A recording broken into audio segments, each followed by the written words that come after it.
Hey you, it's true! After over 5 years, Evertale now already features 150 SSR units in the game, so I think it's time to lay down a new encyclopedia. We will go through every single one of them in alphabetical order and tier each character based on true power, which in turn is based on 1000 top arena teams worldwide. If you are interested in a specific unit, feel free to jump ahead with the timestamps in the description.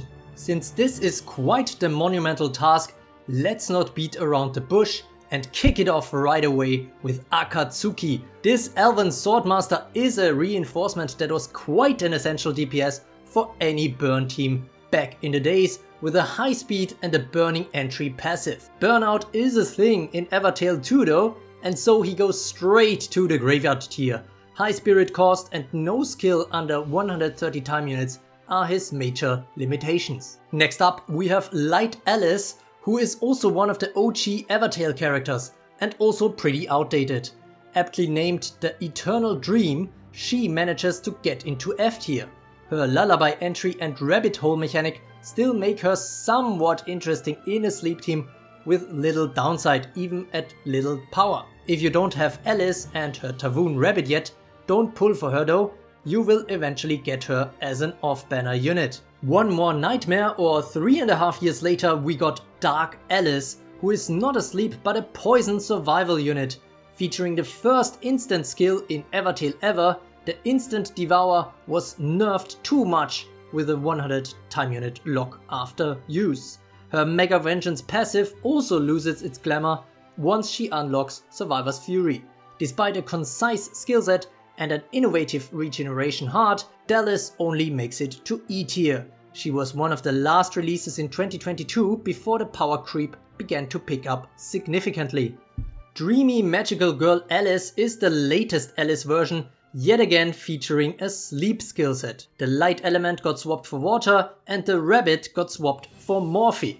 The latter is a powerful upgrade. With light speed, spirit plus and enrage entry, he can either purify and heal your team, become an undefeatable guard for 100 time units, or sacrifice himself to upgrade Water Alice to her Starlight champion form. Speaking of which, even before that she also has a nice skill set. Hold Ground Plus for survival, an instant magical drain, as well as magical star shower, which attacks all but also comes at a hefty price of 3 spirit and 160 time units. All of her attacks have a 30% chance to knock out an enemy, but only if they have not slept yet. In her champion form she becomes a spirit battery and a permanent self-healer. While no longer super strong, she still works well in a sleep team and goes to B tier, with 29% of top teams still using Water Alice in their arena lineups. Next up we have another water unit in Water Alira, featuring the first ever nightmare skill that does not wake targets. She was a very good unit, not just in sleep teams.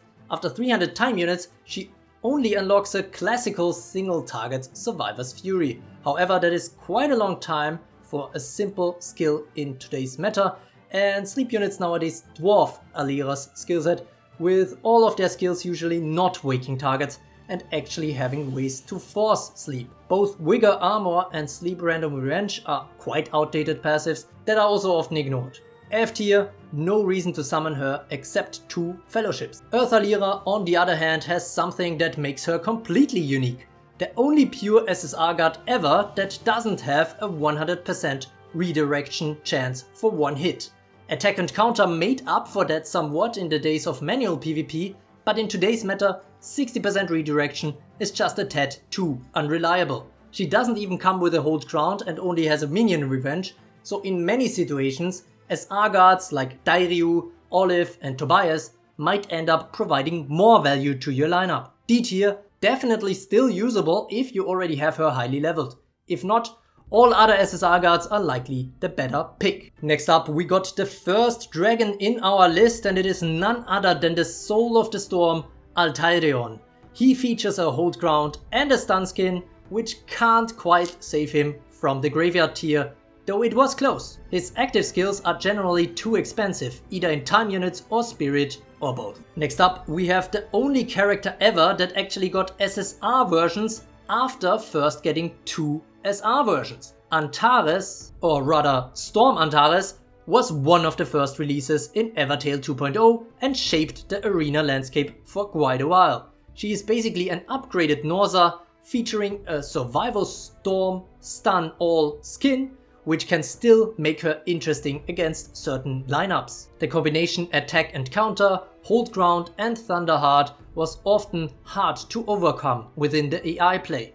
After 300 TU, Storm Antares arguably gets weaker due to the skin effect being gone, but at that point she can at least dish out good damage against 2 targets with her Survivor's Fury. Pretty high TU for today's standards though, so don't expect her to show it off often. Even at 1 copy, a decent play for the stun effects, she goes straight to D tier. Fire Antares 1 year later was rather underwhelming though. She came out during a phase where Zigzag tried and failed to make burn more viable in arena. Her survivability is absolutely terrible, only being able to heal 50% with a combo skill. Additionally, she's only immune to stun while burning and has no burning heart. Even her damage output is nothing too exciting, despite coming with an auto burn drive. Ignition Wave was an interesting gimmick, 0 spirit cost for an attack all skill that may burn all enemies. Recent burn releases expand on this idea in a much more convincing fashion.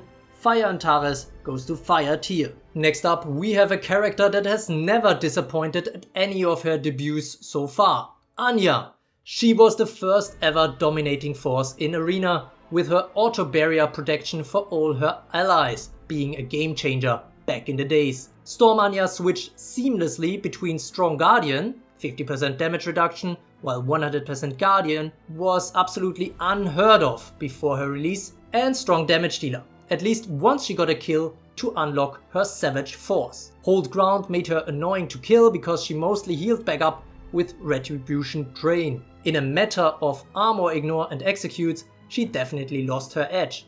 Still, she makes it to D tier since her barrier and guarding may at least buy you some additional time. Expanding on her guard theme, 1 year later Annihilation Girl Earth Anya took the stage as a poison 100% guard. Her passive is actually called Unholy Guard because she gains up to 40% in damage reduction based on the number of enemies that are poisoned. Sadly, she is lacking any form of hold ground and she can only heal with active skills, though if she managed to get off a poison heart, it was quite a sight to behold.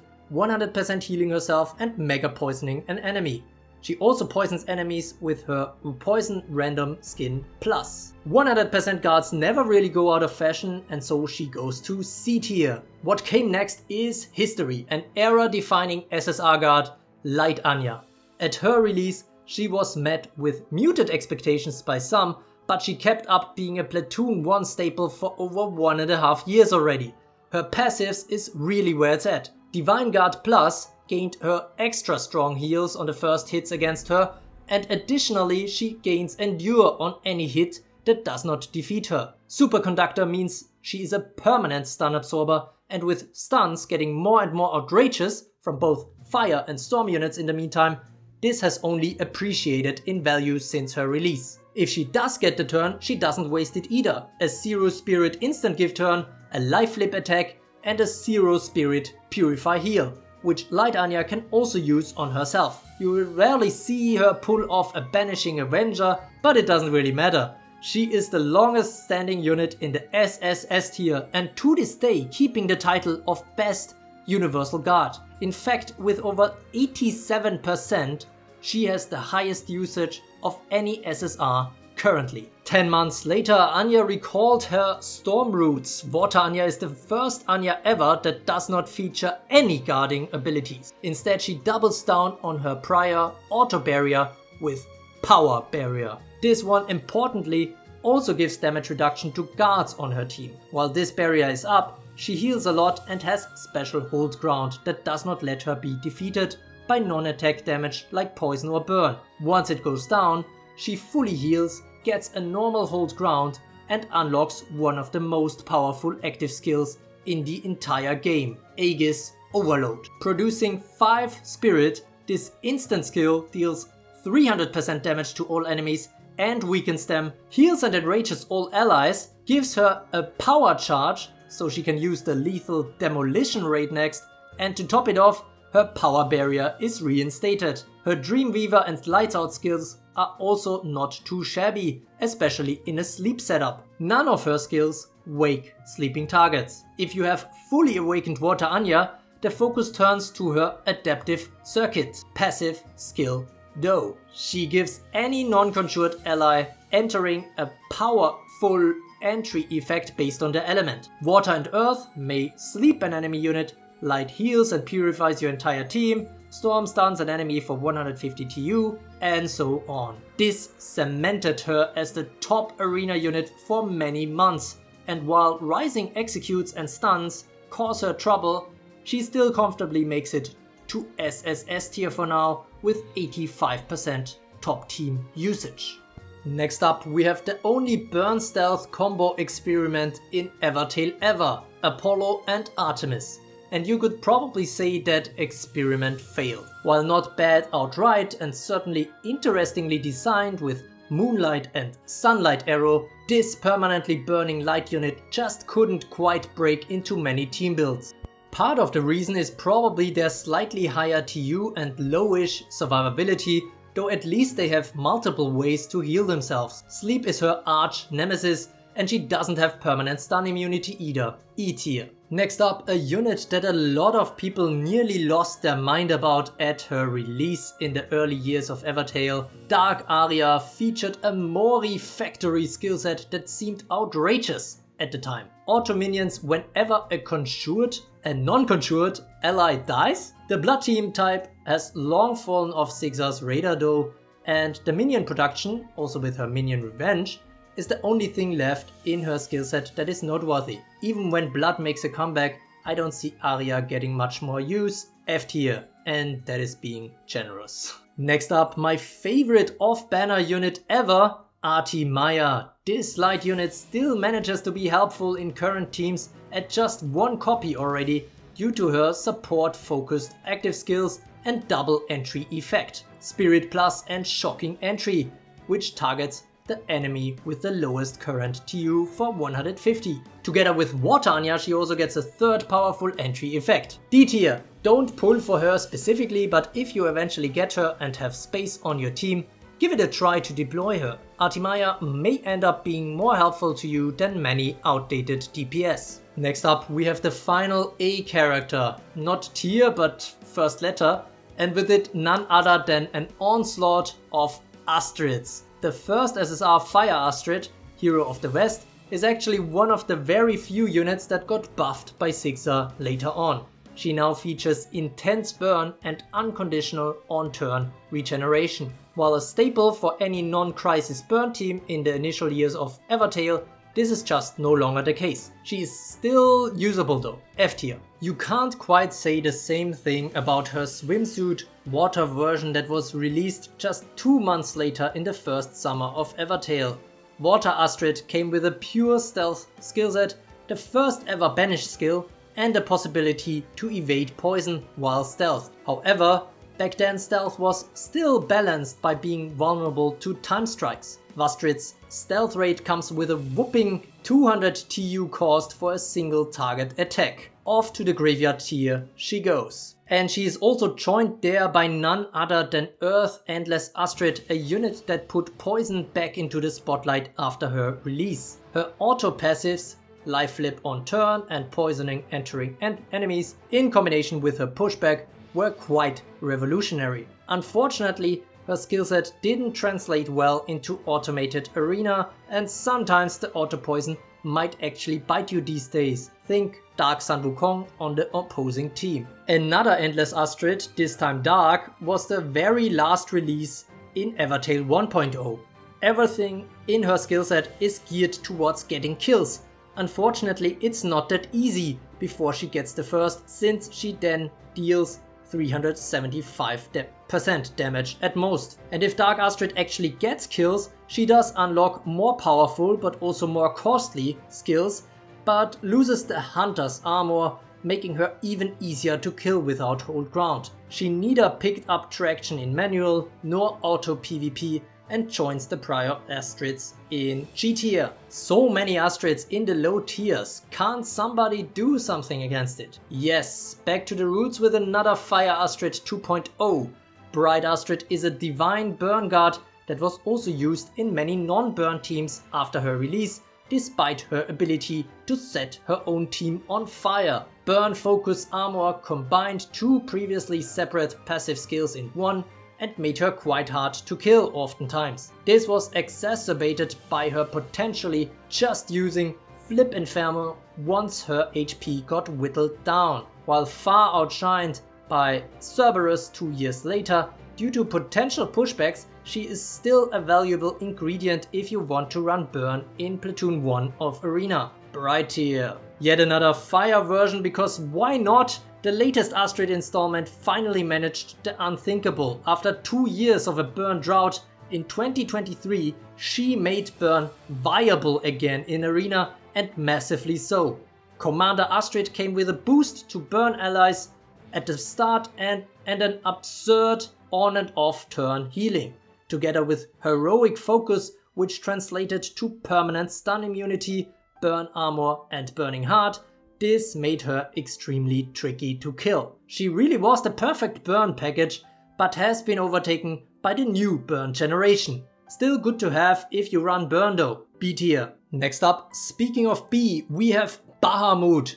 One would think that a doomsday dragon god would dominate, but nah. A pure super poison skillset with low speed is just too limited. Despite the try to make him a poison Fornaxos with a charge mechanic, he wasn't essential even at release. He might have won the True Art Appreciation contest in 2022, but in Arena, Bahamut is doomed. G tier. Next up, let's see some Cs. The OG Fire Callen released in 2020 saw a few months of crisis domination in manual PvP. She was the first ever unit featuring a Purify heal, though at 1 spirit cost. A strong survival armor made her tough to kill before unlocking her double Survivor's Fury, and the Crisis Blasts packed an additional punch due to Crisis Power, which often managed to take out an Earth Astrid early. Regardless, this is long in the past now, and Fire Callen goes to F tier. 1 year later, Zigzar made some changes to her backstory and design, releasing Water Callen, and it seems like she became a favorite for them because they pushed out another 3 versions of her within 12 months. Ironically, Water Callen turned out to be the one with the highest endurance. First seen as a pretty mid sleep unit, keep in mind that the sleep team type was not doing well at this point in time, folks quickly realized her potential as a disruptor for any team with her sleepy sabotage. The first ever imposter mechanic introduced kept her relevant for a long time to come. 2 years later, she was still featuring in many arena teams, and the Hold Crown Plus, Spirit Loot and easily unlockable Savage Force were added benefits. Things finally changed with Cleopatra's release, and now she goes to D tier with 3% top team usage. Dark Callen was released in between 2 of the very best units of 2021, Dark Gene and Storm Elmina. Her poison regeneration brought something new to the table, but other than that, her damage against non-guard units was rather forgettable. A fully fledged poison unit, she still somehow lacked skills to actually take advantage of poisoned enemies. Active skills, that is. She focused more on applying poison, and Savage Mega Poison was good if rare to observe. F tier now. Storm Callen was more about just dying. While bringing a stun skillset to the table with a one-time use 2-target stun bolt that cost a whopping 4 spirit, players quickly discovered her high hate before using that skill and were able to use a low power version of her to abuse the Mega Elixir Revenge. That revenge heals, armors, quickens and enrages all her remaining allies on the battlefield. Savage skills were less of a concern back then, and so this was a perfect way of lowering the TU costs of your main DPS units. It's less appealing now, but can still work. D tier. Light Callen introduced the Lightspeed entry to Evertale, immediately getting the turn coming in from reinforcements, and she was able to make use of that with a sleep skillset and her sleep swap functionality.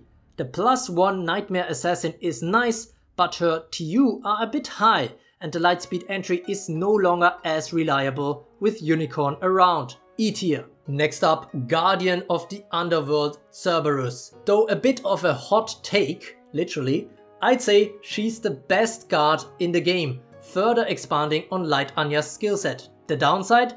She's mostly only usable in a stun immune burn team, given her Hellhound may end up stunning her own team if she has 3 spirit to use that skill. Her self-healing capabilities and 65% perma damage reduction are honestly insane. Mega healing burn keeps sleep or poison away from her. Besides the attack all Hellhound with RNG stun, she may just produce spirit for your burn team as well. An absolute must-have for burn, any other team type may only use her in special hybrid setups. That and the burn team type struggling a bit are the reasons why she goes to A tier only, overall with 35% usage. Next up, a unit that ushered in the end of an era. Stealth has pretty much dominated for 1.5 years in Arena until Light Cinderella brought the Veilbreaker to the table, giving her extra turns when attacking stealthed or armored units. Ways to reset her Hold Ground Plus and Endure gave her a solid survivability base to wreak havoc with the instant Survivor's Storm, countering many units at the time. She also managed to be quite a universal DPS despite a slight sleep slide with Hypnoblast. Eventually she lost the top spot in the rankings, and while still decent with things like Flip Banish Plus, 300 TU is just a long time now. She can no longer carry a team. B tier. Her Dark variant made it to the number 2 spot at least. Dark Cinderella yet again broke new ground with her easily unlockable Berserker's form, making all of her skills faster and able to execute, i.e. ignoring survival passives on opposing units. She can also reset enemy team spirit to 0, steal spirit with all her attacks, and if she gets lucky, take out multiple units in a row because Shatter Blast has a 50% chance to be instant, while Savage Storm definitely is. Dark Cinderella even comes with a Hold Ground Plus yet again, this time resettable every 150 TU unlimited times. So why does she only go to SS tier anyways now? She just needs some time to get going and her Hunter's Armor should give her that time in theory. However, Cindy is vulnerable to all kinds of status effects, especially sleep and stun. That is why many arena teams use her as a potential turnaround unit now instead of facing the top meta units up front. Who knows, maybe this will change again when I look at some of these new upcoming units. Her Water variant joins her in SS tier for now. Macros on my Discord server fittingly described her as a complete sleep team by herself. While Forced Sleep typically came with some kind of limitation so far, Water Cinderella makes away with all that and just spreads waves of sleep, gaining turns and spirit when attacking sleeping targets with unending nightmare that also resets the sleep countdown. Additional protection comes from stealth shields and charged hold ground that is easily recharged when sleeping enemies get a turn. And all that she can even do at low power and just 1 copy. Cinderella's resolve is not to be underestimated, but she does lack major healing capabilities. This makes her vulnerable to executes, and stuns are also a major concern. Both of these things are quite prevalent in the meta right now, and she doesn't come with an actual execute skill herself. That might explain why it's only enough for SS tier currently, despite such an oppressive sleep skillset. Next up, yet another sleep unit that once was able to put up a counter to the reigning crisis meta. Water Clarice came with the first assassin skill ever, ignoring armor on a sleeping opponent with her Dream Assassin skill. A basic sleep 2 skill at a hefty 5 spirit cost was helpful in manual play, but is heavily outdated by now. At least she can still rely on hold ground and survival regeneration a bit, though you might not often see her use the dual target Survivor's Fury. Her glory days are far in the past, but she still manages to snag a spot in E tier. The same cannot be said for Light Clarice, who never really had any glory days. One of the weakest releases in 2.0, she brought a different spin on Aria's auto minions passive. Her minions spawn next in line of reinforcements. While that was good at the time, with savage units galore, you don't really want to give your opponents easy pickings like that. The rest of her skill set is also rather underwhelming. Besides a very expensive 4 Spirit Overdrive move that only deals 350% damage to 2 enemies, she had the Mori Blaster and only gains access to self-healing capabilities through Survivor Drain after 300 TU. At least she has hold ground, but she still goes to F tier. Over 2 years later, Clarice's Storm variant came onto the scene. She buffs stun and combo units with Rallying Queen, being a combo unit herself, granting sleep wards and enrages. Her charge-based turbo gear means relatively low TU for the most part. Storm Clarice also comes with the very first execute skill that also deals damage. Fatal Frenzy needs to be unlocked with a kill first though, which makes the combo with the next unit rather interesting, especially because unlike her prior forms, her attacks are purely single target. Where this becomes really interesting though is the fact that she comes with deadly momentum, gaining the turn immediately after killing a unit. This is amazing for her since she also features arguably the best triumph skill in the game, Deadly Command. That skill produces 4 spirit, grants 2 allies the turn and purifies them. And after using that, Storm Clarice will likely have another turn in 20 time units already. B tier, but if she gets a few kills, she might just end up winning you an arena battle anyways. Next up, the spiritual successor of Water Callen, Dark Cleopatra. She upgraded the Sleepy Sabotage massively with Dusk Mirage. It's cheaper, 2 spirit, faster, 1 time unit, and more powerful, since it doesn't just push back the opponent that is replaced with an imposter, but also randomly banishes the enemy, placing them somewhere in the enemy reinforcements. This is potentially huge, since it could leave the enemy team vulnerable without a guard. As long as there are enemy imposters, she can only be killed with execute skills. Cleopatra also replaces any enemies she killed with an imposter, which may lead to scenarios where her team can focus on opponents one by one. She's also an enabler for any savage skill sets. When enemy imposters die on her watch, any remaining non-imposter, non-sleeping enemies also get stunned and mega poisoned. Speaking of poison, technically she is a poison unit. Snakebite is a blast type active skill that poisons the enemy. Mirage, Serpent and Checkmate deal 600% damage. Her first attack may also execute an enemy.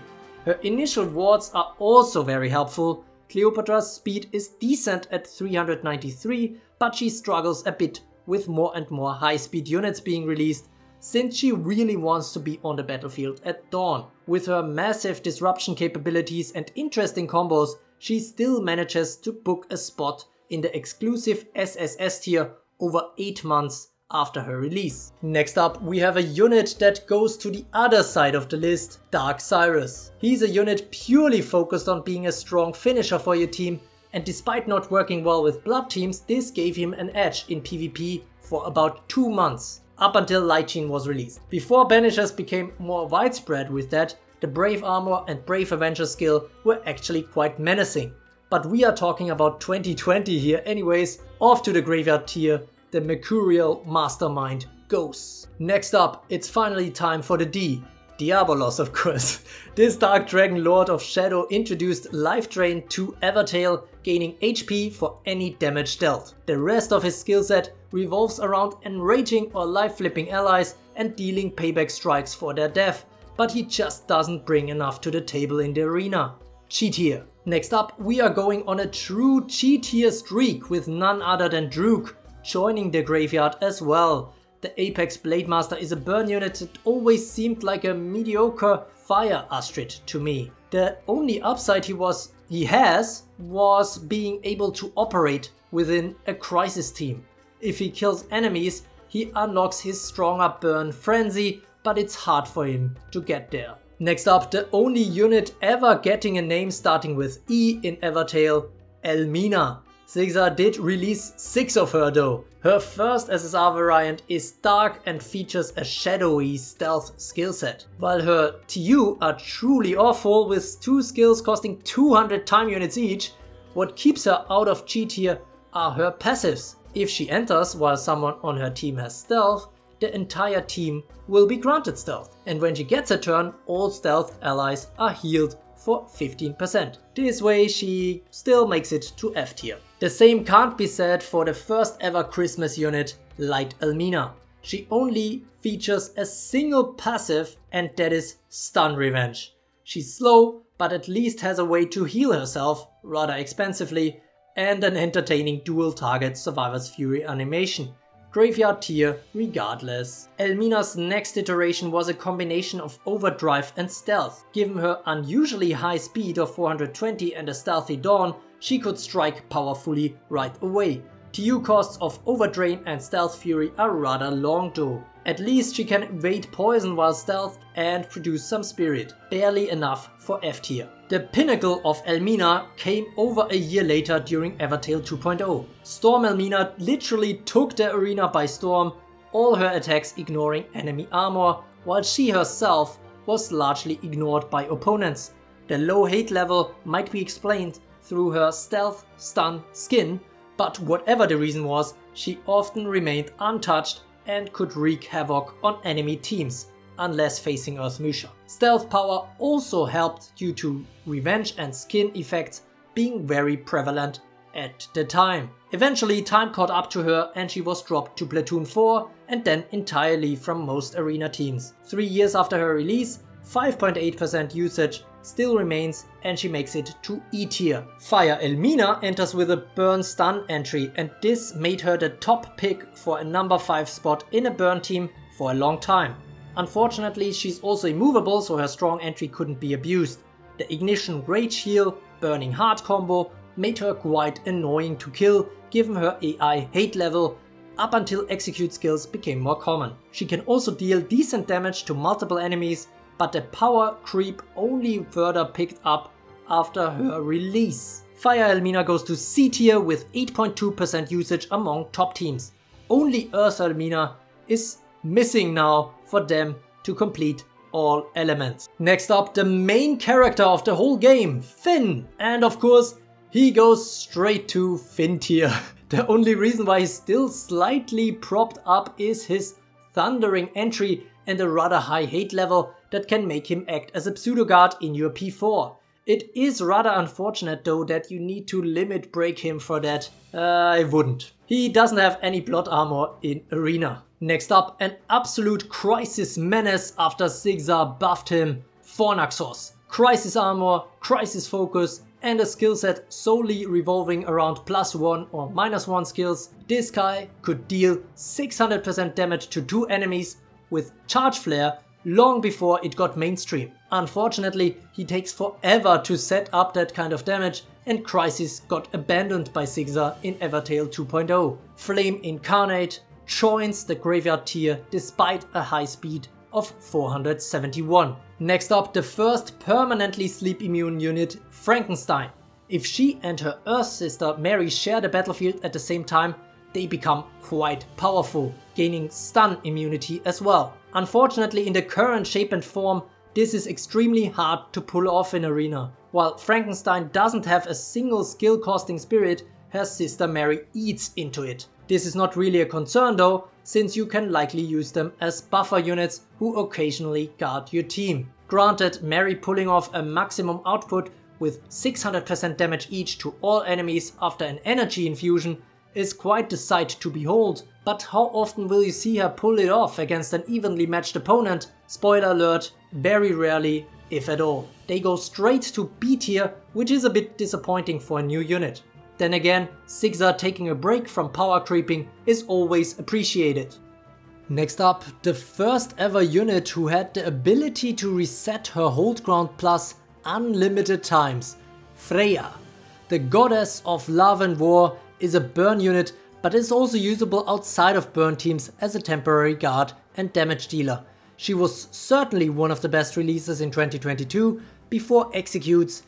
The guarding and hold ground plus combo could be quite strong in automatic battles with her War Goddess passive transforming hits into Burn, Enrage and Spirit.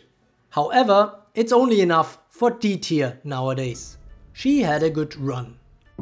Next up, another goddess, this time of Earth, Gaia. Not gonna lie, her active skills were pretty trash, even at the time of her release. Some poison stuff aside, she had an attack all Avengers drain that didn't ignore anything. Not stealth, not skin effects, not counter, nothing. So that was bound to fail. Why does she still somehow make it to F tier? Well, she comes with a blessing entry, enraging the low TU allies and armoring the high TU ones. Better than nothing. Next up, a unit that adds a few letters to the prior one and becomes Gawain. This water unit was released at an inopportune time, sandwiched between stronger storm units. Some thought she might introduce execute skills into the arena, but only her boss version had that. Instead, Gawain became the thing she had sworn to destroy, joining the Hold Ground Plus crew. Her skill set was geared towards savagery, allowing her to reset Hold Ground Plus with a triumph battle cry after skills, kills, also armoring and enraging all allies. But her time units are too high and she makes it to D tier in the current meta. Next up, the most RNG unit Evertale has ever seen, the almighty lamp spirit Genie. Is this light unit all powerful? No, that's literally one of her passives. All powerful, question mark, makes her roll as 3-sided dice on a bunch of things, for example allowing her to survive attacks or getting extra turns. Sigza was probably afraid of her potential and limited the probabilities to 33% instead of 50%. She also brings the very first plus 10 spirit move to the table. What is that song? Golden Sandstorm, which deals 50% damage to all enemies. Lamp Blast can be strong, a vigor skill attacking 2 enemies and ignoring a bunch of stuff. Instant give turn is dope and free. Big awesome move is arguably not all that awesome if you have 10 spirit, because then it costs you 5 spirit for a single target attack that can't even execute. Okay, 800% damage and a random status effect isn't too bad, to be fair. While unlimited healing is rather powerful, healing her for 75% of HP on every hit and purifying her, she still lacks survivability somewhat. That could be ignored if her speed was at least high, but it's very low at 151. For now she goes to B tier with just 15% usage, though she is quite fun to use, or rather watch, admittedly. Next up, the first burn unit released in 2024, the Lion Queen of the Desert, Gilgamesh. She was the first fire unit to receive an execute skill, the Royal Judgment, dealing 750% damage, but costing 3 spirit and not ignoring armor, only being usable when all units on the battlefield are burning. Good thing Gilgamesh also comes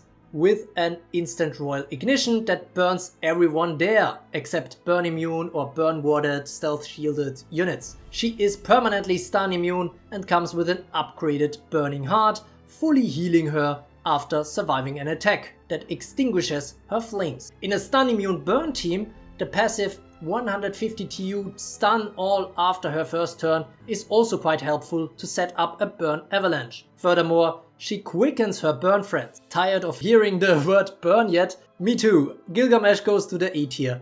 One of the best fire units still. Next up, a unit with a sick summon quote. Envy those who are already dead, envy them their peaceful end. Grenzor. Except for some dope art, there was little to back up these claims, so it's no wonder that this overdrive vengeance unit quickly became a meme. It's not enough for God tier though. His only passive is a Spirit Plus entry that still makes him usable as a pseudo guard from reinforcements in Arena. Hooray! F tier. Next up, one of the few releases of 2023 on the weaker side, Earth Gyurelle. Despite being a myriad mask Eon Lord, her actual duplication has too low of a probability until you only have a few units left on your team. Mass auto life flip is not really enough as a survivability measure, and my turn being locked for an insane 300 TU after use on all Gyurelles is actually funny. Guess Zigzag was too afraid of what a cloning unit could end up doing. until they threw these concerns out of the window 1 year later. E tier. Use her in war or P4 or not at all. Next up, a decent support unit until 300 TU have passed. Light Haku. A spiritual successor of Light Mirai, she couldn't quite leave the same mark on the meta despite some spirit positive restorations and commands. Her hate is rather low until she unlocks Survivor's Wrath. Then she has to hope for a reincarnation revenge. Haku might be a better unit without Survivor's Wrath, honestly. 200 TU is just so high, and -3 spirit on top feels too much even for an attack all skill that deals potentially 300% damage to enemies. Her very low speed of 105 is also a downside, thus the downside tier welcomes her. Next up, finally a break from one variant units with Hibiki. She took the burn crisis scene by storm at her release in 2020, and she was still a very good unit in the initial phase of Arena.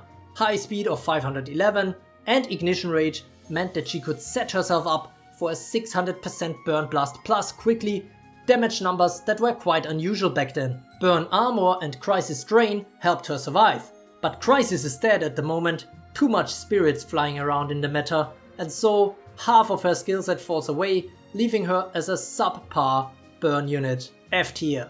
Her light variant came with even higher TU 1 year later, but with the first ever unconditional banish on a main SSR unit. Sigza missed a golden opportunity with her stealth hunter skill.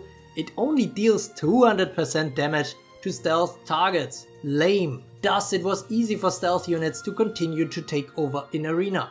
Light Hibiki could still deal nice damage with the innovative Guard Cleaver and Vengeance Strike Plus.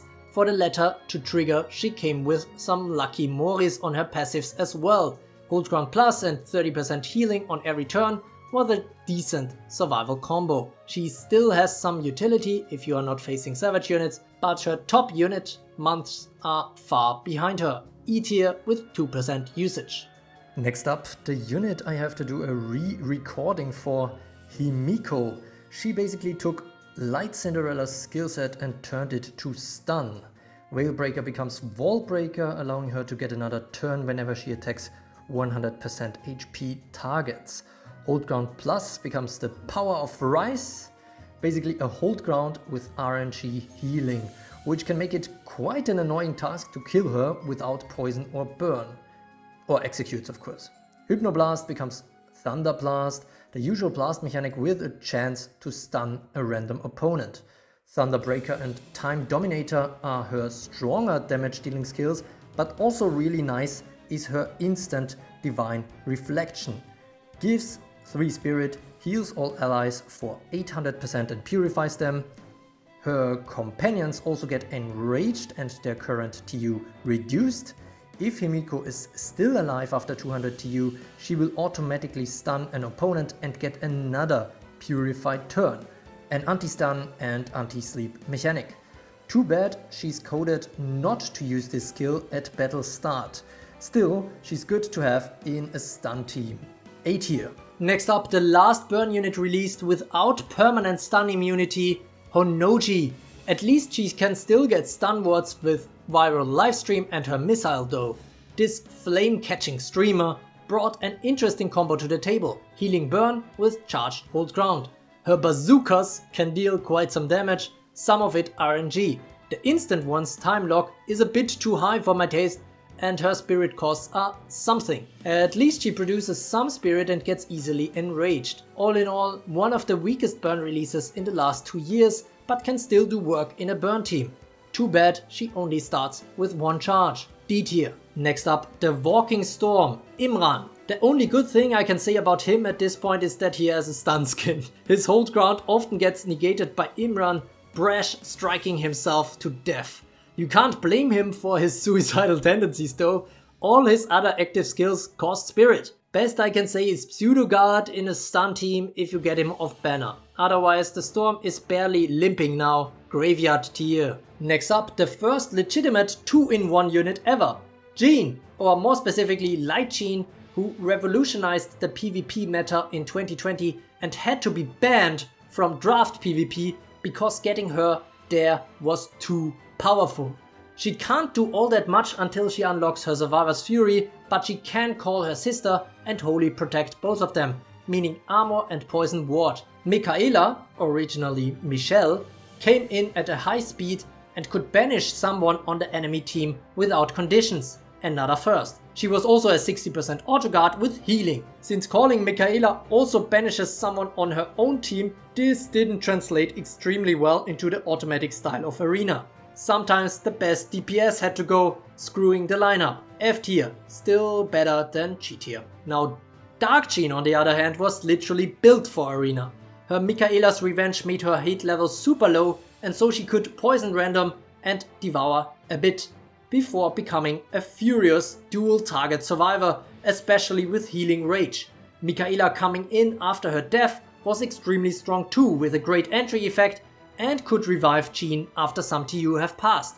In fact, this was the first unit ever with theoretically unlimited revives built into her skillset. The only ones Dark Gene had to fear were subsequent stealth releases who ignored her revenge. E tier, since her TU and required setup are too long nowadays. Then came Water Gene, who at the time underperformed her prior version a bit, but is arguably slightly more useful now. She has a dreamy entry and a purely sleep-based skillset, though unfortunately nothing to force sleep. In this version, Gene may end up being the Guardian, while Michaela is the nightmarish DPS.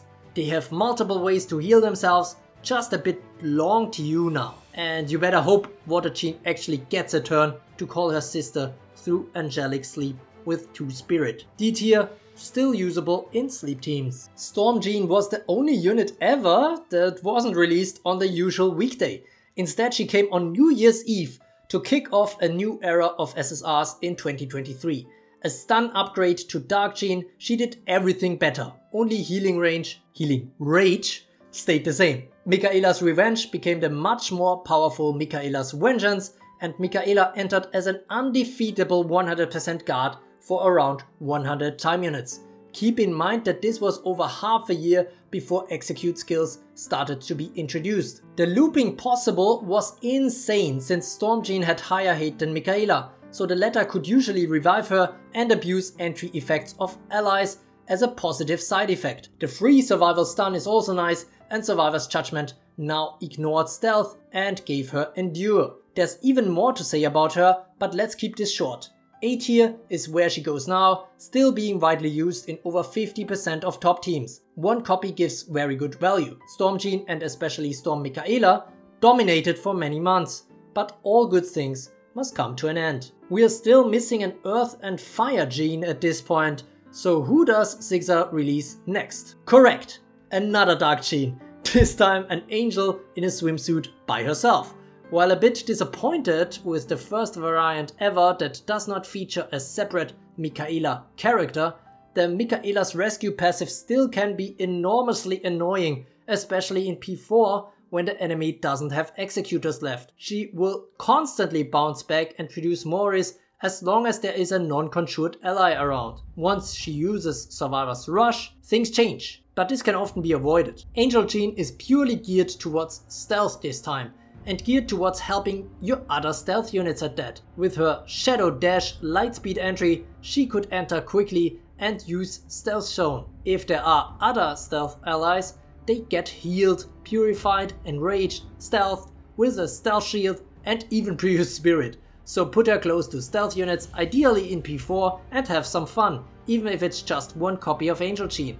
You can also run her with stealth in P1 given her high speed. S tier. Next up, fittingly a great companion for the prior unit, also having been released shortly afterwards. Kaguya. This Earth unit took the Cursed Sleep to the maximum power. Deadly Cursed Sleep, Desperate Cursed Sleep, auto-random Cursed Sleep on enemy turn if the whole enemy team is awake. However, the latter only reliably happens if she's fully awakened. In general, she's a DPS you want to go all in on. She doesn't have an instant attack skill, but can set herself up with a stealth shield via Lunar Veil, following it up with the powerful Gravity Cannon. That combo is spirit neutral, and in general she only has skills that cost or give 1 spirit. Moonlight may end up giving even more, dealing 500% damage to 2 sleeping enemies and producing up to 3 spirit. Also, whenever sleeping enemies get a turn, she heals for 50% and gains endure. Survivor's Barrage is unlocked after 300 TU and is basically a 600% rate, fully healing her. Since she even has some stun reductions, her biggest fear is facing burning units on which the Cursed Sleep and Gravity Cannon doesn't work. S tier for Earth Kaguya with a speed of 458 and over 58% usage after nearly a year. Next up, a permanently immune unit, permanently immune to poison that is.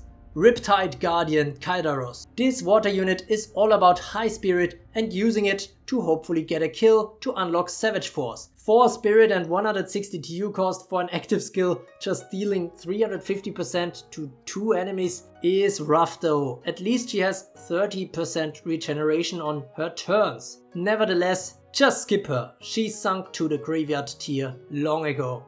Not a single one out of 1000 top teams is still using her. Next up, the first unit ever featuring an execute skill, Dark King Arthur. Regal Eclipse ignores guardians, HP and everything on an enemy as long as that enemy has not defeated another unit yet. However, it came with a lot of restrictions, usable only 3 times per battle and only if your team kills a lot of unconjured enemy units. All her skills start with Regal and she has a blood and super poison skill set, and whenever she gets a kill, her hold ground plus automatically resets and she heals for 100%. Absolute killer King Arthur actually took the number 1 spot for a month as she was predestined for a spot in starting lineups.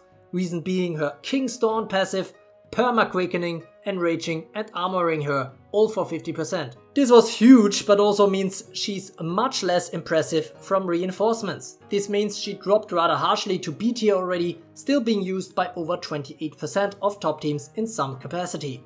Her successor, Storm King Arthur, handles this much better, also giving her an entry stun effect and a quickening coming in from reinforcements in addition to the King's Dawn. Since she comes with the Absolute Monarch passive unlocked, I'd even go so far as calling her the best level 1 unit ever. She doesn't need any stats to be of immense value to your team. Storm King Arthur passively stuns enemies above 50 TU on her turn or when a non-conjured enemy is defeated. This stun scales with the number of storm units on the battlefield. Absolutely essential for any stun team, she also adds value to any arena team really. A charged hold ground plus that can be reset 5 times with King's Shield, and that's not even all she gets from that. Stealth, Stealth Shield, Sleep Ward, Poison Ward, Stun Ward, you name it. And this skill is instant and gives 1 spirit. She can immediately use her Stealth Strike skill Regal Barrage afterwards, attacking 2 enemies for up to 600% damage each, producing 2 spirit? And this may all be at the start of the battle given her insane speed of 680. She has the execute skill Regal Wavemaster that is technically a time strike, but can be used to kill off low TU, low HP enemies as well. Even her weakest active skill, Real Cornobble, is still good, giving stealth, healing her fully, dealing up to 750% damage and weakening the enemy. The complete package, she is the deserved number 1 of the current SSR world rankings and goes to SSS tier of course. Next up, directly from high key to low key, Kirin going to the opposite end. Conditional regeneration only if another light unit is present on his team, and vigor armor are the only things supposed to keep him alive so he can unlock a basic single target Survivor's Fury. Hard to get excited about anything in his skill set, off to the graveyard tier he goes with 0% usage. Next up, a unit that has burn armor and burning focus, but weirdly enough doesn't quite count as a burn SSR. Fire Kisara. The Blade of the Summer Sun doesn't feature any active skills requiring her to burn, being rather similar to Kirin with a Survivor's Fury and a dual target Vigor Impact. The Ignition Heal can be helpful in a burn team though, and with her passives she inches out a place in the fire tier. Check out her full awakening art if you have the chance. Next up, a unit that elevated the power creep in Evertale to the new level. OG Storm Lancelot. When she was released with her stun stealth skill set in combination with a deadly momentum and regen counter skin, shit got real quickly after a rather slow year in terms of meta development. The only downsides? Very low speed and the need to kill to actually gain and endure. Instant stun set her up for a Royal Swift Slash, gaining back spirit and stealth to then use the Stealth Avenger. These two skills deal up to 600% damage only to a single target though. Still, having hold ground suddenly became much more important as the enemies feared her. Subsequently, more and more units were released that ignore her counter skin, which is part of the reason why Lancelot has fallen to C tier by now. No longer recommended to pull despite 18% usage. Not the second Storm Lancelot though. Bright Lancelot features a stun guard skill set and as such is still very relevant over 1 year after her release. You have to either fully awaken or skip her. Most of her worth comes from a scaling passive that enables her to enter battle trance for 150 TU. If she kills a unit during this time with Bonds of Agony, she heals back up and is ready to get battle tranced again. Little side note, one downside is that the AI isn't really focused on getting her that kill when choosing who to attack. Lancelot also gets a stun skin on every second hit she receives, notably a stun skin that isn't considered a stun skin, so it can't really be ignored by attackers, except if they get another turn immediately for other reasons. Of course, she still needs to fear execute skills as well as super and mega poison. The Purify stun is a nice support, also dealing some stun, if she doesn't Purify burn with it, SS tier. Consider fully awakening her if you don't run burn, no need to necessarily push her with lots of resources though. Next up, the Witch of Avalon, Lefay. One of the OG dark poison units, she comes with a poison skin and hold ground. However, she also has a spicy gift turn. Avalon's fruit produces 1 spirit and costs only 50 time units, but poisons your teammate. Could be good regardless, but too bad, it only unlocks when Lefay kills an enemy, which is nearly impossible. Plus, she has no way to heal herself. RIP indeed, graveyard tier welcomes her. Next up, the Goddess of Lies and Betrayal, Dark Loki. Another poison unit, she brings the innovative Dark Hypnosis that could be lethal for enemies that may give her a purified turn and die instead. That is if you fully awakened her, otherwise the chances are too low. Her first passive is probably the weakest I've seen on a 2023 unit. Balshamor gives her evasive stance for 300 time units, after which it vanishes. Maybe Sigzar was afraid of making a hard to pronounce skill too powerful. Godly Endurance is better, but I wouldn't call it godly either. Some enduring and healing basically. Ironically, Loki is especially weak to poison. The Attack All, Devil's Stance and Attack 2 Reaping Scythe are good, but may end up taking out the hypnotized target chosen by the RNG, if it wasn't taken out by the Mega Poison attached to the Hypnosis already. Decent for certain hybrid or poison teams still, but only goes to C tier with 18% usage. Next up, one of the strongest fire units yet, Lebu. The Flames of War passive gives her Burn Armor, Burning Focus, Burn Enrage and Burn Quicken. And when she enters from reinforcements, she stuns and burns all enemies, at least the non-water ones. She heals for 100% whenever she kills, gets Endure and a Poison Ward for additional protection and can't die from burn. If that wasn't enough, during Crisis or if her burn is gone, she can use Heatwave, an instant skill that burns and heals her fully and flips a coin on all units on the battlefield. 50% chance that they get burned and stunned for 100 time units. This includes allies, so yet again she is mostly a unit confined to stun immune burn teams. That is why she only makes it to A tier for now. Her disadvantages are no mega healing burn and high hate, but both of these are probably there for a good reason since her damage output is really good. On every turn she can likely use Dragonfire Dance and gets another turn immediately, then Hellfire or Scorched Earth are on the menu. The latter is a 2-target execute with 3 spirit cost. Unfortunately it is locked for 200 time units and again for that time after each use. Then again at this point the enemy team may be perpetually stun locked anyways. Next up, the Fighter Against Fate, who was the first to get a counter mechanic into his skill set. Lucius. He is a super slow unit though, and only gains the counter after dealing damage with an attack. Lucius relies on Spirit Armor to stay alive. Desperate Spirit is helpful with a +4, but the Overdrive attack is super expensive and weak. To ever see him use Final Stand would be surprising too. G tier.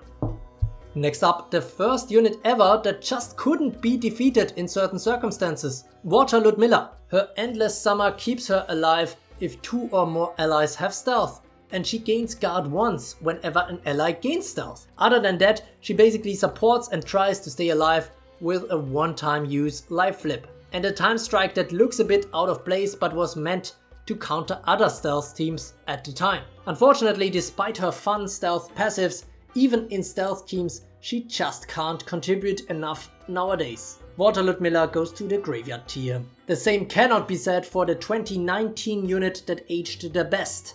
Light Ludmilla. The first ever SSR Autoguard Plus was an absolutely essential for years. You always had to calculate attacks in manual PvP against her rather exactly to avoid setting off a desperate drain.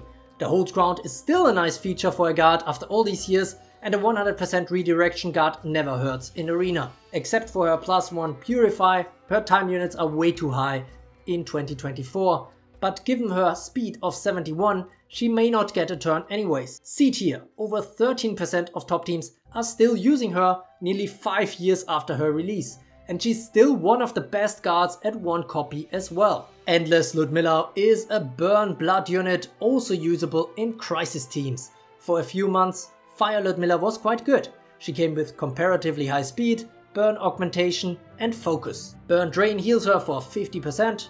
She can call minions every 200 time units and sacrifice them for a 0 spirit Blood Nova. Too bad that her maximum damage is only 400%.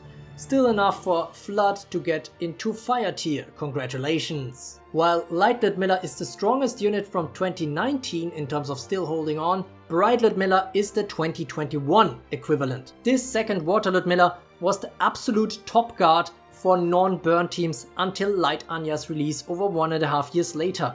She was the first unit with the Divine Guard passive healing 10% of HP on every hit. With her Armor Heal Entry and Step Back active skill, she can enter the battlefield at 100% HP with armor twice. And what makes this interesting is that she could also pull off the Shield of Eldine twice. Healing and armoring all allies, and blood becomes undefeatable for 100 time units. She was released over 2 years before the first execute skill came into play. And even now she still provides value at high stats.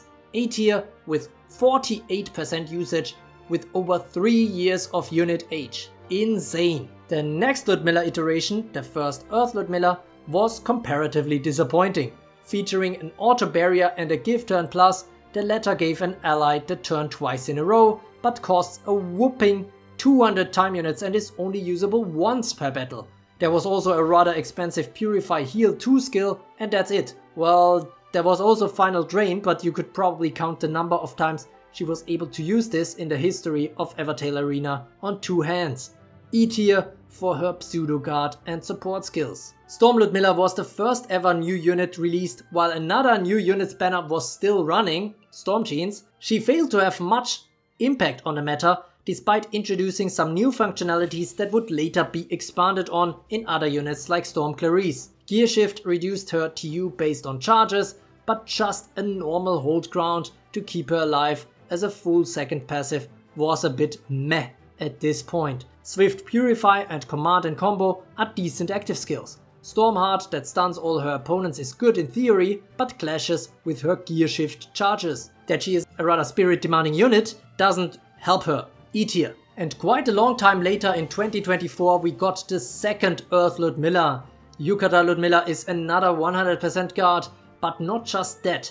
At full awakening she's also evasive. Her unrelenting defense is indeed pretty unrelenting, except against burn. Then she just dies. And while super powerful at her release with a temporary immovable, the further uptick in execute unit releases afterwards didn't exactly propel her upwards. She no longer looks poised to take over Light Anya as best guard, despite having more active and passive capabilities in many ways for as long as she survives the first hit against her. Then she becomes immune to status effects for a while and can shower her allies with flowers, aka wards and purifies. Flower shower also life flips her and is instant with a 2+ spirit attached. Dawn of Spring is a one-time skill that gives all max HP allies the turn, heals the others fully and grants all of them a recovery mist.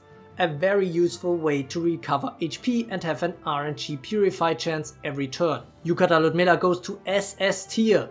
Try to get her fully awakened and leveled up if you don't run a burn team. Next up, the Red Dragon Sisters, a dual unit with Ludmilla and Clarice, combining some of their most popular skills. Clarice brought the sleep side with forced sleep and a +1 instant nightmare, while Ludmilla contributed the deadly guard. Whenever they killed an enemy, they became a guardian with a whopping 65% in damage reduction. And if their HP are whittled down during this state, they just fully heal and become an enraged DPS again, one that is also evasive, not getting hit by 2 target attacks. The Savage Knockout targeting 2 units was also a great way of dealing with hold ground class units before executes were introduced in Evertale Arena. They are going to C tier with around 19% usage. Unfortunately, they are very vulnerable before getting a kill. Next up, the once powerful crisis companion of Fornaxos, Maxima. This fiery princess has a dual target Crisis Avenger as main damage dealing skill. Other than that, her actives are really meh. Ignition just to burn spirit, literally, and while she does have crisis armor, she is vulnerable to stun. At least she ignites an ally on entry, so maybe there's an edge use case for burn teams. Not really though. Graveyard tier for her. Next up, the Knight of Vengeance, Murdain. Funnily enough, he doesn't even come with a vengeance skill. He is a bit of a dark hybrid with 3 major damage dealing skills that cost 1 spirit each. Armor Impact, where he sacrifices his 50% armor that he gets through passive augmentation. Blood Nova, where he sacrifices the last unit in allied reinforcements, which hopefully is a Mori, but he cannot produce any. And Poison Frenzy, where he has to sacrifice an enemy unit successfully first. His Poison Fate is interesting and could end up giving him turns in a dark poison team, but what for? He can't even self-heal and has very low speed. GG, G tier. Next up, the Sorceress of Prophecy that I nearly forgot. Merlin. She has an innovative Time Thief entry, stealing 100 TU from the lowest TU enemy and giving them to your highest TU ally. Well, mathematically it's the other way around, but you get the gist. That is also where her usefulness ends mostly, but it's still enough for D tier. Stun all exits stuns all enemies and she goes to the very end of reinforcements if the storm unit survives the 100 TU time lock. At the end she can make use of her brave armor, but the active skill set is a wild mix, to be honest, not in a positive way. Major stand only is decent if she's alone, at which point it's too late. Guard destroyers are usually not needed at the back either. Next up, a unit that got 2 versions within 2021, but none afterwards. Idol Mirai. Mirai, or rather Light Mirai, was even the first SSR ever released in Evertale 2.0. Her TU were actually quite high, all active skills cost 130 TU or more. But where she really shines is her passives. In an initial arena meta where spirit was hard to come by, the Sparkling Idol brought the Song of Rejuvenation, which gave the team 1 spirit after each ally turn. Furthermore, it healed all allies for 20% of their own max HP. Something quite helpful for lots of hold ground units, and also units who weren't able to heal themselves. This ran out after 250 time units, but of course this could be reset later on by removing her from the battlefield. Removing her alive, that is. Her stun revenge meant that she had very low hate, and so she could continue to give you DPS turns. She was always decent at 1 copy and still is usable as a supporter. Light Mirai goes to D tier. The Halloween Idol, on the other hand, was definitely meant as a damage dealer. Fire Mirai has the Song of Ignition to enrage her for the next turn whenever she is burning, and a burn armor to protect her. Her TU range from 100 to 130. The 130 TU active skills are dual target with a 50% HP recovery element. She's really focused on burn, but also has 1 crisis skill. While certainly outdated and vulnerable to stun, Fire Mirai remains a mid option for any burn team. Not good for pulling now, but you could still do worse if you already have her. E tier. Next up, a unit that came soon after the prior one and left much more impact on the meta. Light Mizuchi.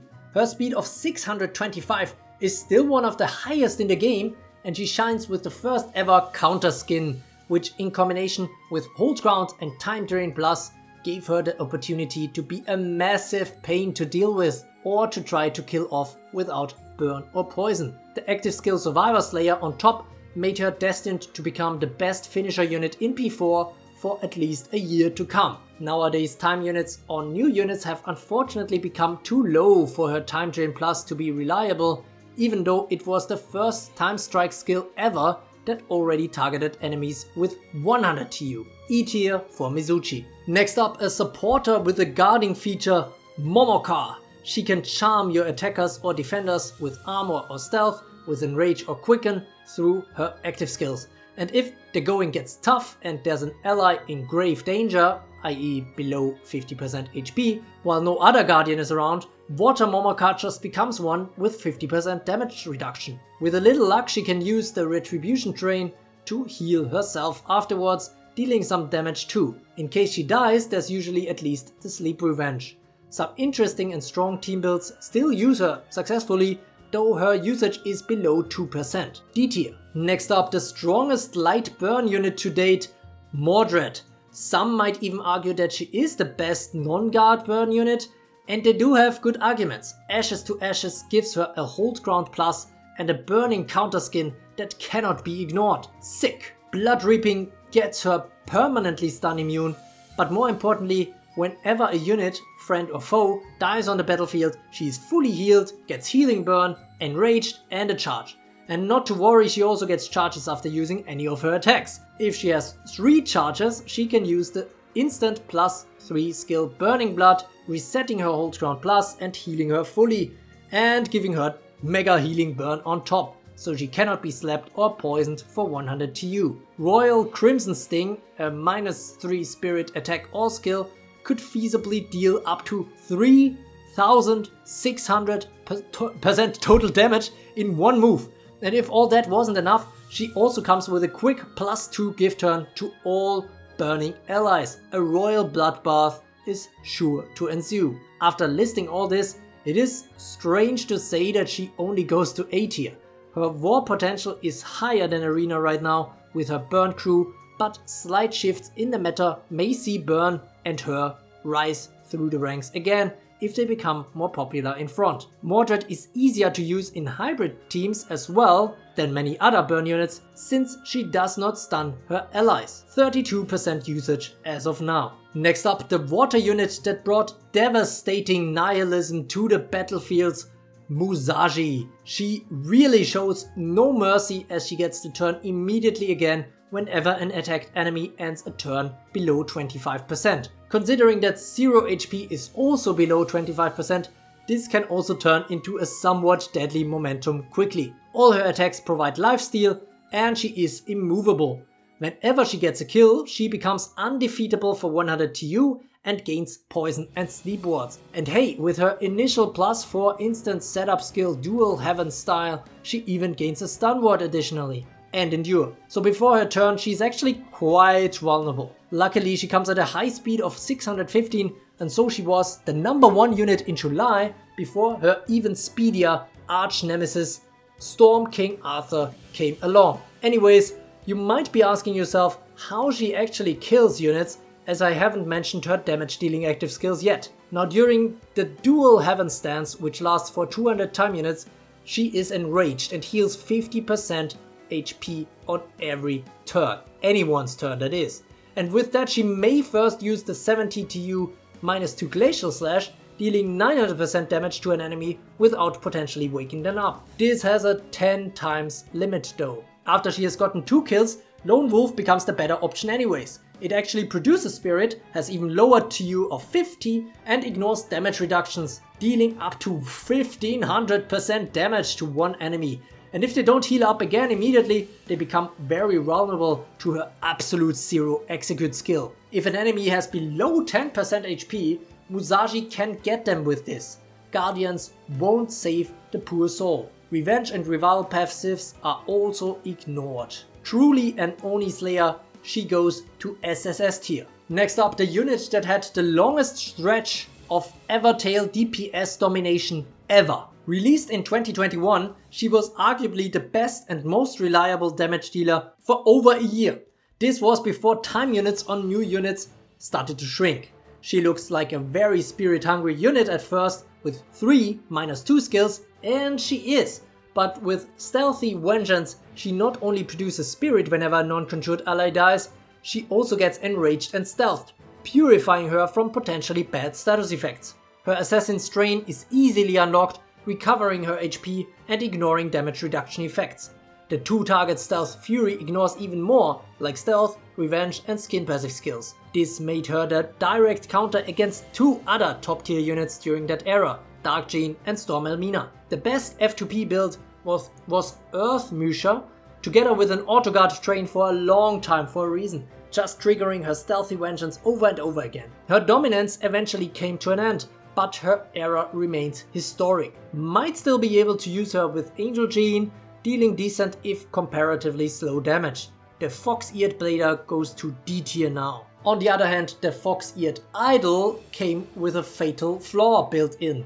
Light Misha's Vigor Launcher seemed good or fun on paper, but whenever she pushed Bright Ludmilla back to reinforcements, she actually helped the enemy team. You don't want a unit that may end up helping your enemy team more often than not. No, Bright Ludmilla isn't as universal anymore, and some of this Musha's skillset are still good. Holds Ground Plus with an unlimited Spirit Heart that she can use whenever she is below 25% HP. 1 HP survivors of her Vigor Launcher attack actually are banished, which can be quite nice. But the Song of Vigor passive is basically just a glorified Vigor armor, and the rest of her skillset is unexciting. F tier with 0.5% usage. The exact same usage number is shown for yet another Musha. Infernal Musha was part of a failed push by Zigzar in 2022 to make burn units more competitive. Final Spite is basically a passive that gives her the turn whenever she would be defeated by an attack. She can do one more enraged thing, but then definitely dies. If you're lucky, that is one of her powerful 2-target attacks, of which Savage Assassin is the best, but it could very well happen that it's just a 3 spirit producing healing ignition. By the way, this is also her only and very slow way of healing. Don't expect her to stick around for long despite the Hunter's armor. With a lot of goodwill, Fire Musha still usable in some burn comps though, and so she goes to the Fire tier. Next up, the frog who needs no introduction, Nagi. Or should I say, Nagi? Okay, I can already hear your boos, but the Lady's Knight is indeed going to the graveyard tier.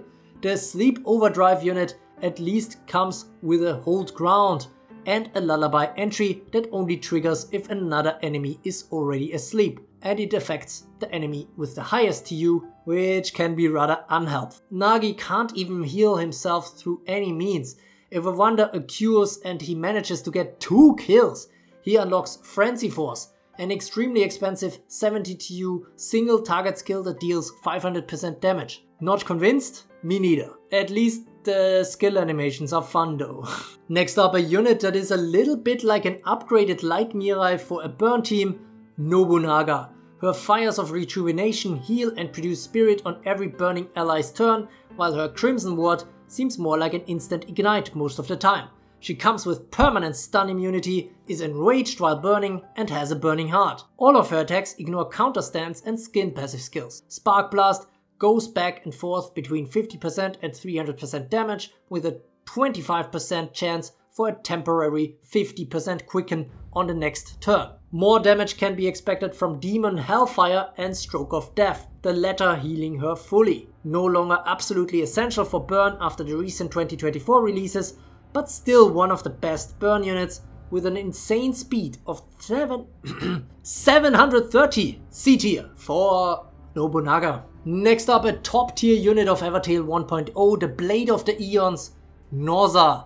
This storm unit featured an innovative combo with Hold Stance impossible to defeat while having counter stance that he gets through his only spirit positive active skill. Other than that, he has on turn regeneration when he has a storm ally on his team, which makes sense since he is geared towards stun and survival.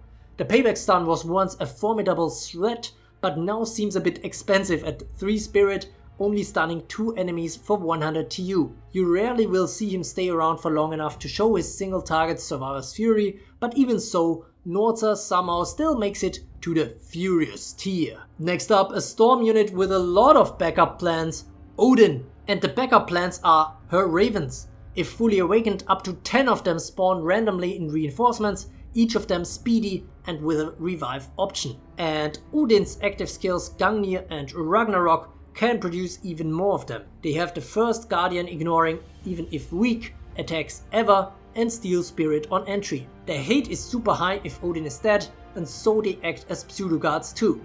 Their weakness is super and mega poison, so more of those releases are a concern for Odin. Speaking of Odin, the ravens not only help her through a revive, but also keep her alive with wards and healing.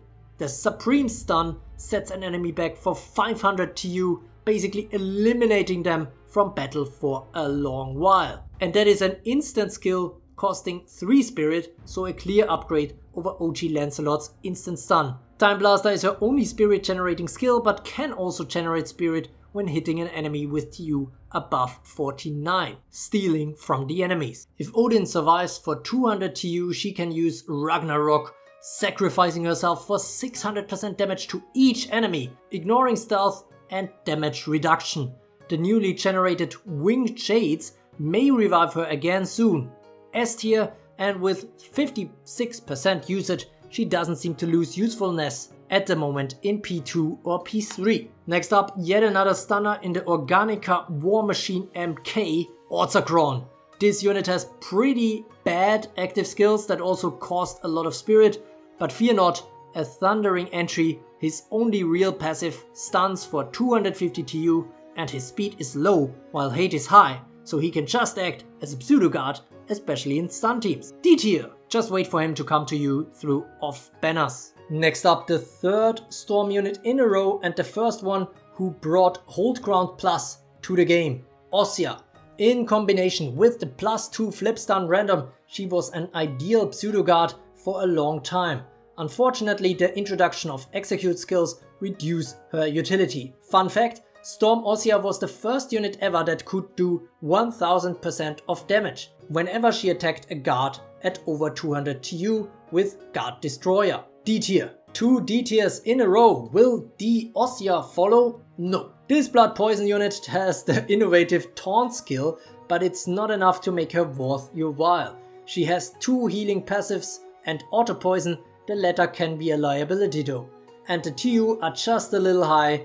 E tier for Dark Ossia, the Bewitching Devil. Will E Ossia follow? Also no. High speed Earth Ossia brought a last hurrah for stealth teams to the battlefield in early 2023. Too bad, Light Cinderella and Commander Astrid were released shortly after. Anyways, this unit has a mix of skills to offer, a swift counter, 2 dual target attacks that heal her, 1 combo, 1 stealth, an auto rain and rage against poisoned units, and a crisis skill, with the first ever 300 time unit sleep being applied to 2 enemies, producing 6 spirit on top. There's also the 75% chance to poison non-burning enemies whenever she goes below 50%, and the 100% chance that she gains 3 spirit and rage and stealth if she doesn't die from the attack.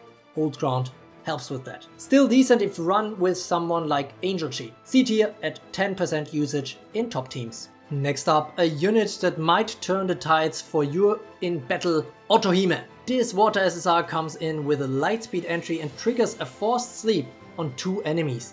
Her instant skill Drowning Blossom can be spammed 3 times in a row, though it is a bit tame at 400% damage. If she gets a kill, more likely with the armor ignoring Nightmare Dragon targeting 2 enemies for 600% damage each, she unlocks With the Fishes, which is a free forced sleep to 2 enemies, with a skill that she also unlocks Deadly Revival once, a skill that isn't considered a revenge passive, and so she can do all her stuff for a second round. Her long-term survivability is not amazing and she's vulnerable to stun, but still an absolutely great entry for any sleep team. S tier. Next up, an Earth unit that is so bad that some people even called the lowest Evertale tier in 2019 Umai tier. So it's not surprising that she goes to Graveyard tier, and with just 71 speed probably slowly at that. Umai comes with a budget Spirit Crash, a Spirit Reset that also sets your own team to 0. Besides that, she has some lame poison skills and a poison garden that has so many conditions for so little return that it's actually funny. Whenever another Earth ally ends their turn with 0 spirit, allies gain 2 spirit, triggering only if there are 2 or more poisoned enemies. Lol.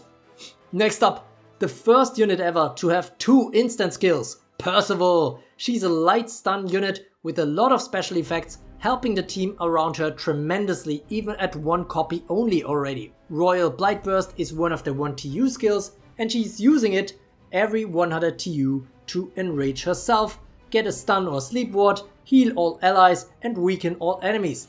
It doesn't give spirit though. The other 3 skills give her good damage options. Blast Wave is an extension of the usual blast type skills, this time affecting all enemies and stunning them for 100 time units every second time, while still ignoring counter stance and skin passive skills, even producing 2 spirit. Royal Void is another 0 spirit skill, 500% damage to 1 enemy, ignoring effects that would prevent targets from being defeated. This is a Vengeance or Frenzy skill that's really not too hard to unlock. And after surviving for 200 TU, Percy can usually do a 3 skill combo, the Blight Burst, then Elemental Eruption, then Blast Wave or Royal Void, all within 3 TU. Elemental Eruption deals 500% damage to 2 enemies and grants them Mega Poison, Sleep or Stun depending on their element. And it doesn't even end there.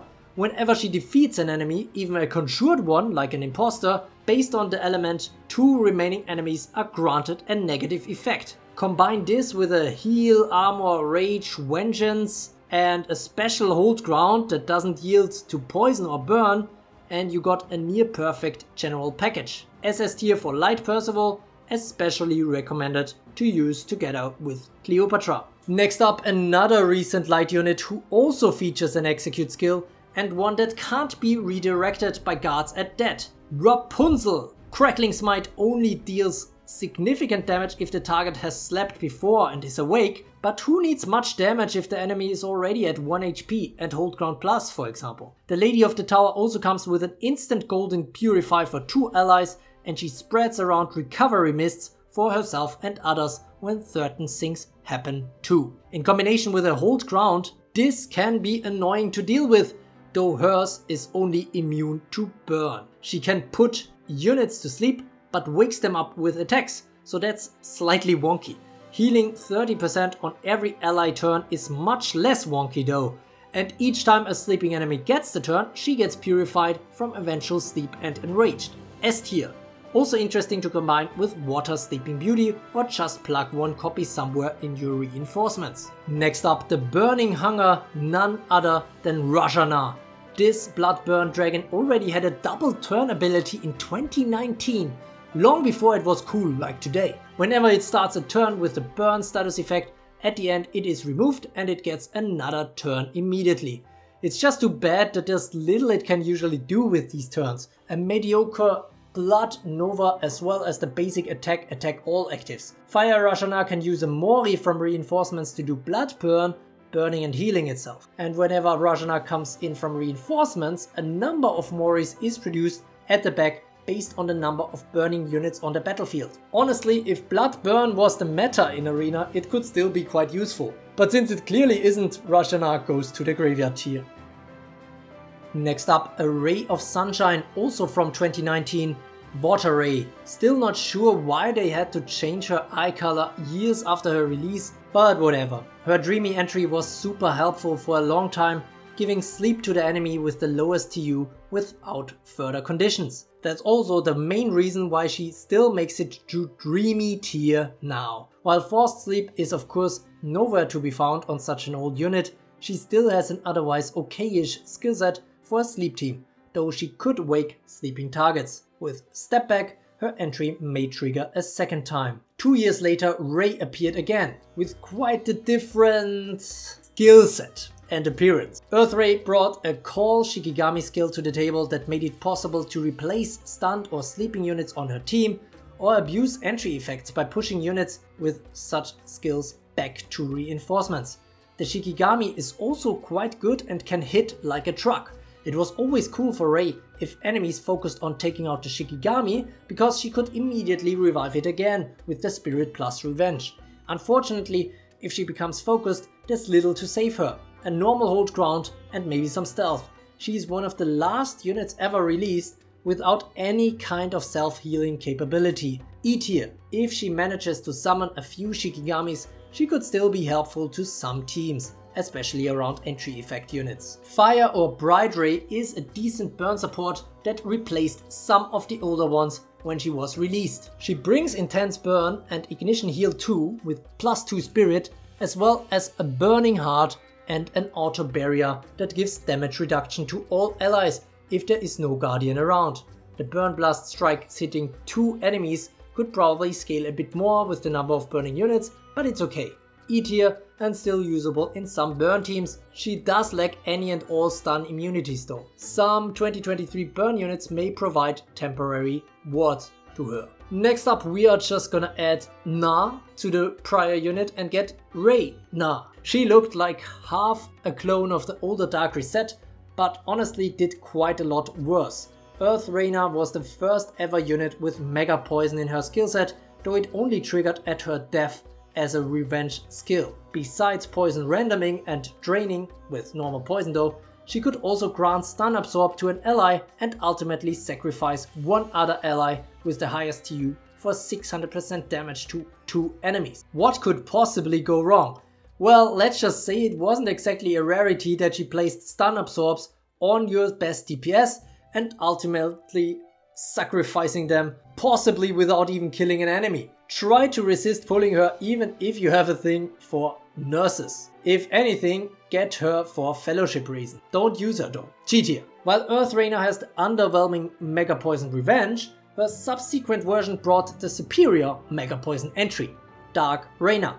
She also comes with a summon entry and the first ever Spirit Steel, aka Vampire actives. If she kills an enemy with one of her nice damage dealing skills, she unlocks Deadly Doppelganger, but needs to survive until then to use it, which isn't easy given she has no defensive passives and high hate at that point and no attack skill under 100 TU. If she manages to do it, then it's quite nice though, given that the clone will trigger the entry effects again. The latter is also a main reason why Drainer still makes it to the D tier.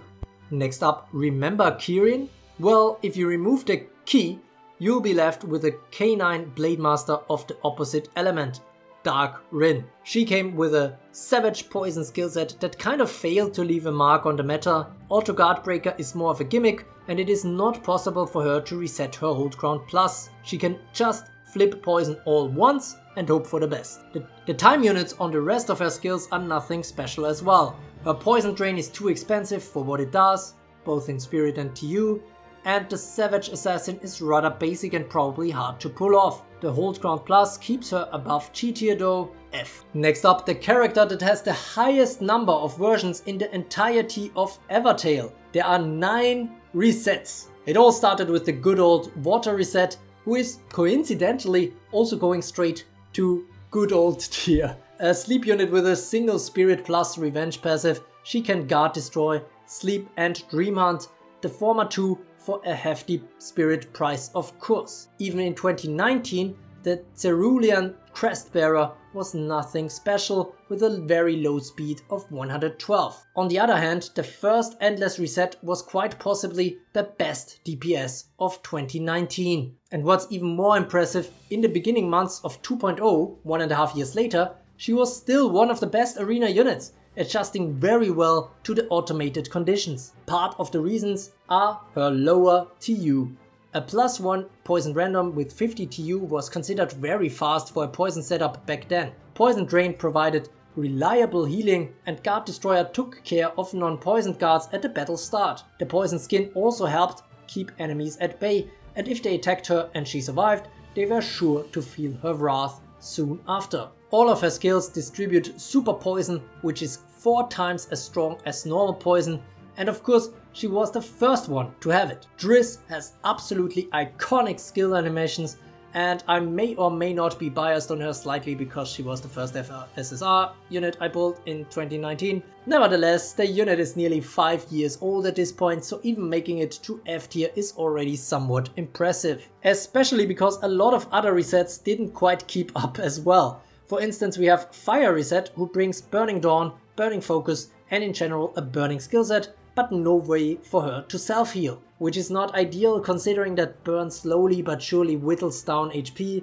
potentially Brash striking even more so. Ignition Dance igniting an ally and herself is okay, as is the Burn Drive. But even with some edge cases for burn teams, it's not enough to stay out of the G tier. Light Reset is following in those footsteps. She actually had to be buffed by Zigzag because it turned out oftentimes the best way to deal with her in manual PvP was ignoring her. That's why they gave her Survivor's Power, perma-enraging her after 300 TU. Elris had the first ever attacks that stunned enemies as well, but the price for that 50 TU stun was high TU costs of 160 to 200 for her multiple target attacks. Tremendously outdated and low speed, she goes to the graveyard tier. And to be honest, I feel like my voice is going there soon as well. Maybe recording all of this at once wasn't the best idea. Anyways, moving on. One of the last releases in Evertale 1.0, many were hoping for a Christmas miracle to bring poison back into the meta. Another endless reset, this time of the earth element. Unfortunately, her TU also sucked. A poison drain 2 with 400% damage each for 200 time units? Ew! The Poison 2 and Vengeance Strike 2 are also lame. The Jingle Mori Christmas gift was a fun idea but ultimately too gimmicky and not an auto guard, super unusual for Moris. Earth resets only saving grace in arena are her passives. The Poison 2 entry and Hold Ground. That's all you can use her for realistically, and her high hate enables her to be a pseudo guard. F tier. Young reset caused quite the upstir for some reason at her release. No idea why. The good news is that you can safely ignore this early 2.0 unit. Storm Reset features a charge mechanic that is pretty weak. She has charge armor but needs to use all charges to drain back any HP. Her Purify charge was decent, but another unit's Purify call was better. The only reason why some used her in the months after her release was the Stun Flash, which was an okay play given her decent speed. But even that is severely outdated now. Graveyard tier it is, though FBI tier might be more fitting for this one. The third water reset in the game, we call her Bunny Reset because of her attire, introduced the first ever forced sleep skill. Before that, once a unit has slept and waken up, it was permanently immune to sleep. Her TU are on the higher end, but in general the skills themselves are still decent for sleep teams. Dream Hunter 2 wakes enemies after dealing massive attacks, but her chain sleep triggers them then, unfortunately not forced. And she actually needs some units that are awake again for her Dawn Strain, the only way to self-heal and get back up from Hold Ground, F tier. And then it happened. They made a new Driss in 2023. A remake of such an iconic unit would surely resurrect the poison meta. Wrong. Angel Reset was rather disappointing. Not bad outright, but could have been so much better. Endless Revenge is really underwhelming. Something like Angel Gene's passive would have suited the Endless style much better, I think. It's not just bad that it's one time only, she also gets placed randomly in reinforcements, making team planning around her a potential headache in early platoons. That is, if the revenge isn't ignored outright. She has a Mega Poison skill set, but it's a bit all over the place with Aura, Instant Random and Attack. Counterstance features heavily in her skill set, but those began to be ignored a lot at this point already, and at most she gained an Endure and Burn Ward through Endless Resolve to give her some more survivability. Unlike Commander Astrid, the classic burn unit, she also brought nothing to the table to elevate other poison units. E tier. After 8 resets landing in the tiers E, F and G, it is good that we still have a final one that is able to go above that. Cerulean Bright reset is Earth again with a wild mix of Mega Poison and Noxious Sleep. A new sleep type that does not end even from normal attacks and switches to Mega Poison after it ends. The only issue is that it doesn't work against Burn. In general, this Earth reset just doesn't work against Burn, honestly. But other than that, she has a nice callback to her roots with the Cerulean Bright skill attacking 2 sleeping enemies and the Endless Bright skill attacking 2 poisoned enemies. Her insta skill, Final Vows, of course in the wedding theme, is good, though unfortunately it doesn't heal her. This sometimes leads to her early death because of the way her charged hold ground works. She's up to 50% quickened when enemies are sleeping and poisoned, which is good because 300 would be crazy. 130 TU base cost for the bright skills is rather high. This bright reset is good, but has certain weaknesses and sometimes has a hard time to fit right into team comps, given that she sometimes switches enemies from sleep to poison. B tier with 31% usage and 499 speed. Next up, another classic unit with many iterations, Rolosha. Her first variant was rather unexciting though. A payback supporter, the only notable things about her skillset were a free chrono command and a skill to quicken 2 allies. A single sleep revenge passive and a low speed of 73 doesn't do much to sweeten the deal. G tier. The low speed is actually a common theme for all Roloshas. That didn't stop the next one from revolutionizing the PvP meta though. Storm Rolosha had a leader bonus that quickened all units at dawn. More importantly for Arena later, she also has a double stun entry, targeting both the highest and lowest TU enemy for 100 TU. This alone still makes her valuable to this date, and I'm quite sure she's the highest tiered unit from 2020. Ideally, she also performs a step back so that the entry can trigger again. She has a hold ground and an active stun skill. No way to heal herself, but that's okay, because you just want her for the passives. 1 copy is all you need for that. Just plug her into your reinforcements.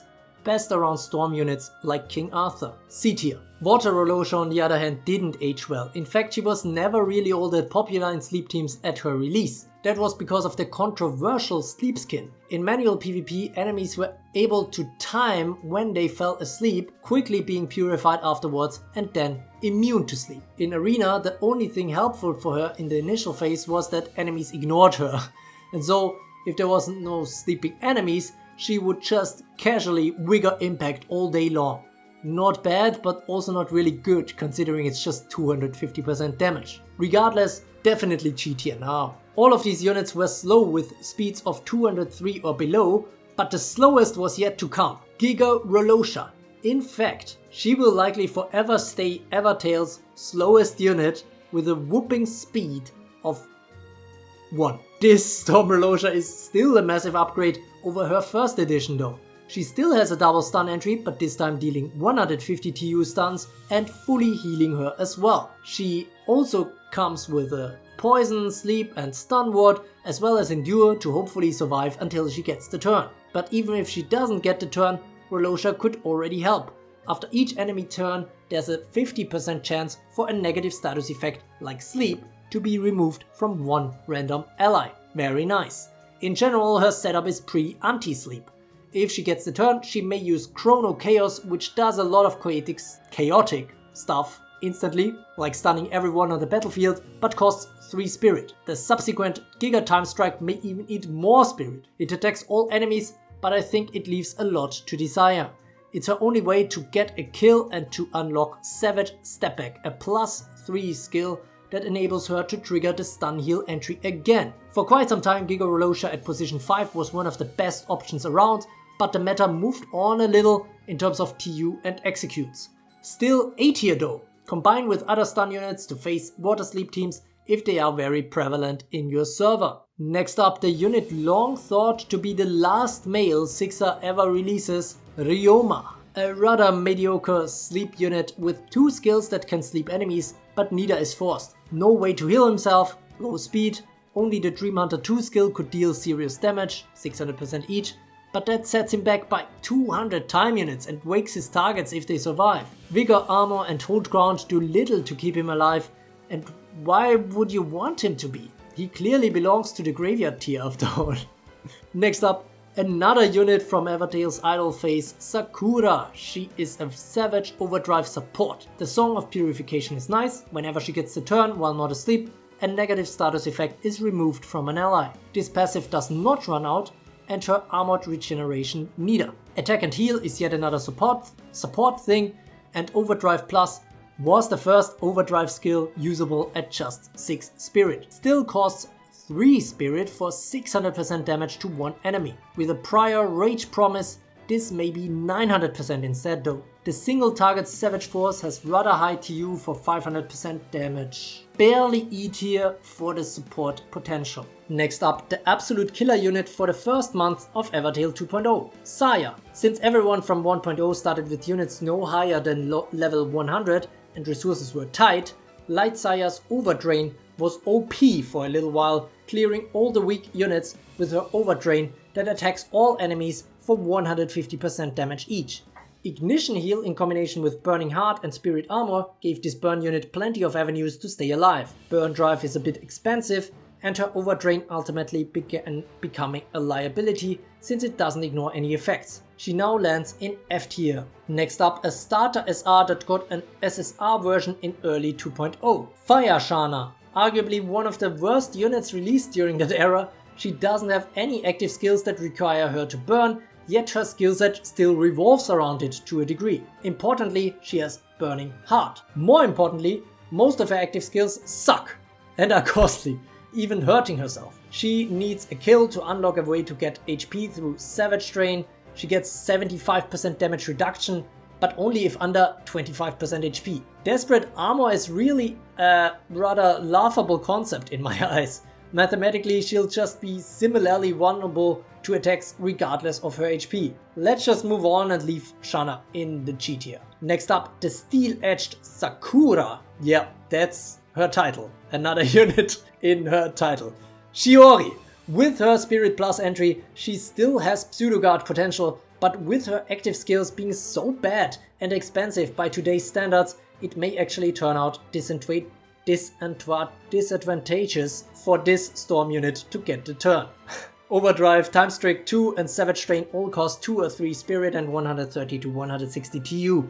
This means Graveyard tier for her, though at her release she was still pretty good in manual PvP. Next up, a mainstay in the Poison starting lineup back in the days, She-Ra. This Earth unit had comparatively high speed which made her the ideal partner for Dark Reset, who she could set up with a Poison too.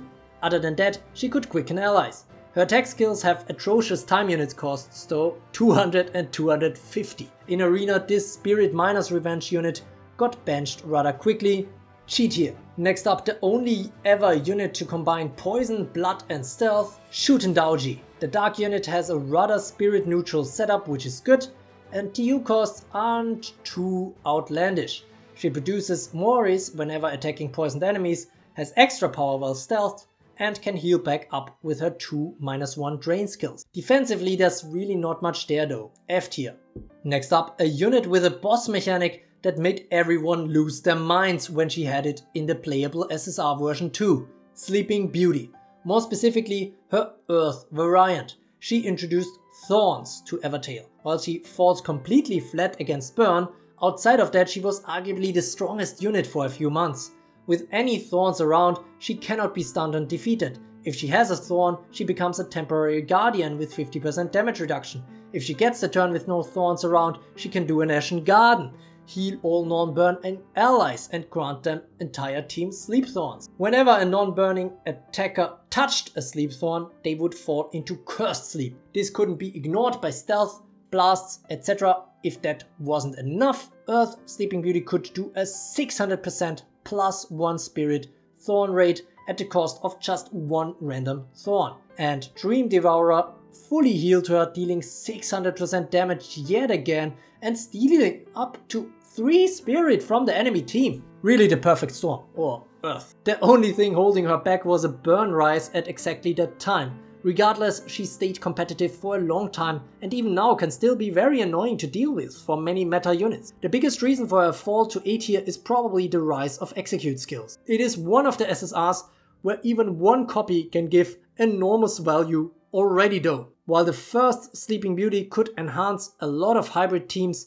the subsequent Water Sleeping Beauty is clearly much more geared towards pure forced water sleep, surprisingly. Mars sleep affects your own team as well, so you have to be mindful which elements you run her with, as this affects sleep duration. She's good against fire, earth and dark units and has a passive that is literally named after herself, Sleeping Beauty. It describes her sleep skin and that doesn't count as skin effect. For her dream defense to be fully loaded, you need to fully awaken her. She remains weak to poison though. Piercing Nightmare is quite the sick attack all skill, especially because non-sleeping enemies may just be slapped from it as well. It is somehow similar to Giga Rolosha's Giga Time Strike, as it could lose you a lot of spirit too. Hypnoblast Plus is just an upgrade with Forced Sleep over Light Cinderella's skill, and Hat-Trick gives 3 spirit. Pretty essential for a sleep team, though not as much as someone like Water Cinderella. S tier, but not plug and play. Next up, the first big time DPS in Evertale 2.0, Dark Snow White. The Regeneration Shroud was big at the time, stealthing and healing her on every non-sleeping turn. With the Summon Dawn, she can use Blood Assassin for 500% armor ignoring damage straight away, which was important in a meta with Storm Anyas everywhere. After her first kill, she could do a dual target Savage Force, and she could always support your team with Purify Call 2, making Morris out of bad status effects.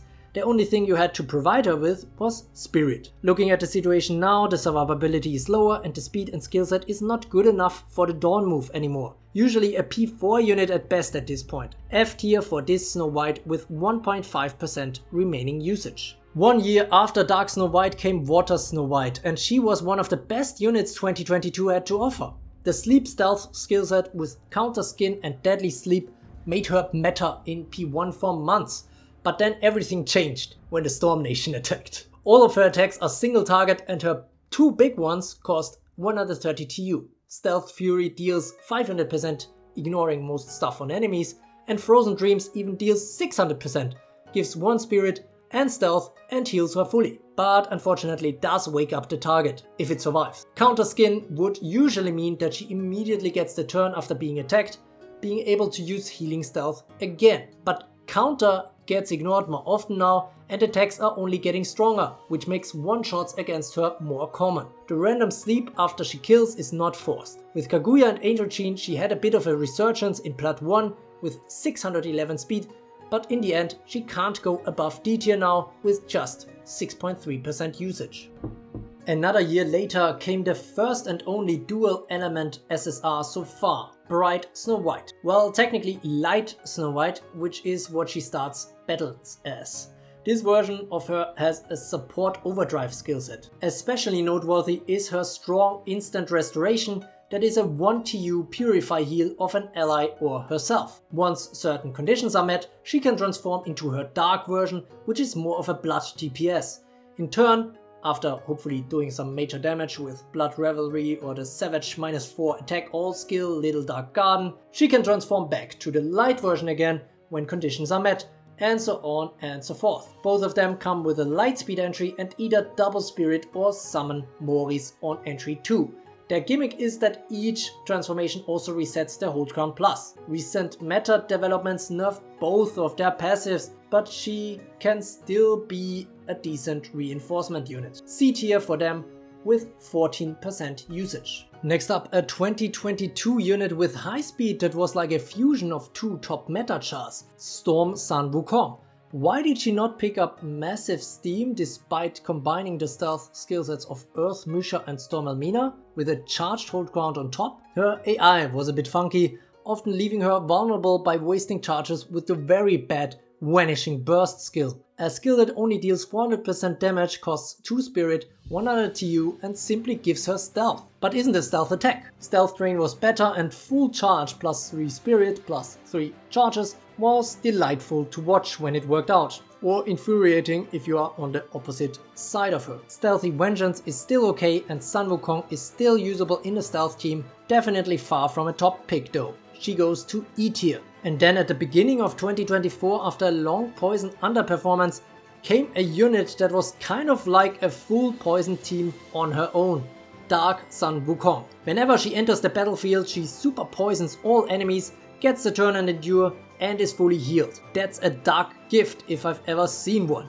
And even for a battle start, her speed was decently high, which made it possible for her to use doubling arts straight away. The only condition for her to duplicate is that she's not allowed to have counter stance, which may run out after 150 TU, get triggered by an enemy, or gets overwritten by someone like Unicorn. The latter actually makes it possible to really abuse Dark Sun Wukong's skillset, though it is also tough for her to face units that have anti-entry effects. In any case, if you have a few clones of her, she becomes extremely hard to exterminate.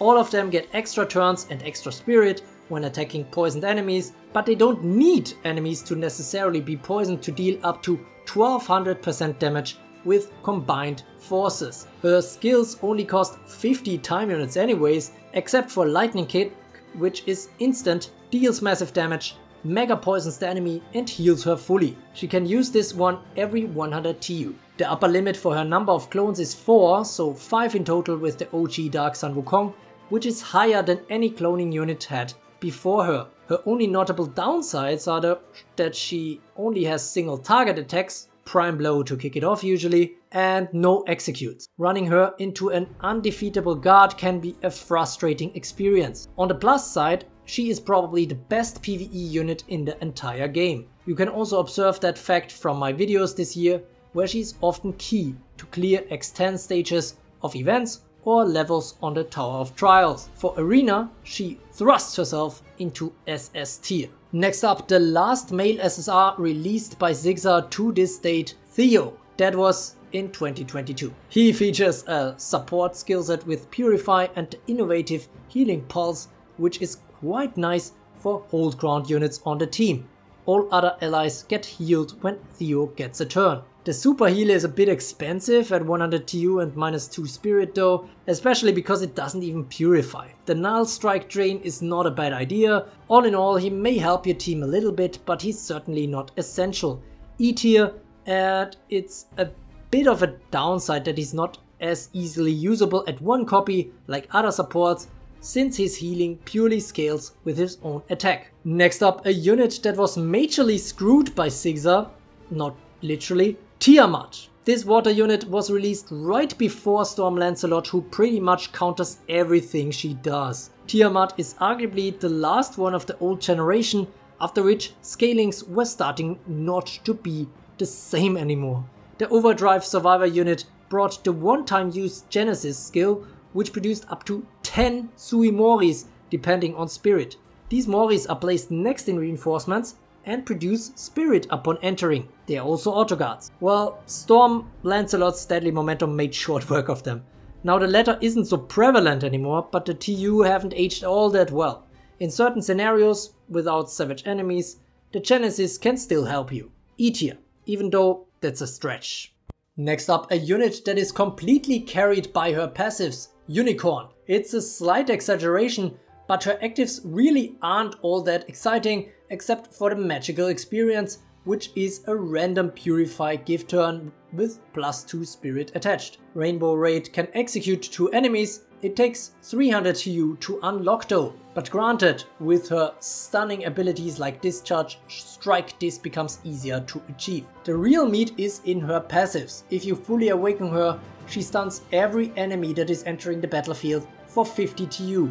This nerfs all of them, but especially the ones with lightspeed entry, who now need to wait and might even get killed before getting the turn. This is the only part of Unicorn's skillset that scales with awakenings, the probability going up from 20 to 100%, but even at one copy she has other interesting support capabilities. Having permanent 50% damage reduction herself, she gives armor to all your allies on entry or dawn, which can make quite a difference for your guardians especially. She has sleep wards and a hold ground with auto life flip, but other than that there's little to keep her alive honestly once she gets targeted. The instant pushback is slightly expensive and sometimes weirdly used by the AI, SSS tier for her passives, not as a main DPS. Next up, the unit with the greatest art ever in Evertale, Wesh. This is of course subjective, but his painting vibe wasn't done in the game again since 2019, and his FA form is absolutely epic. Unfortunately,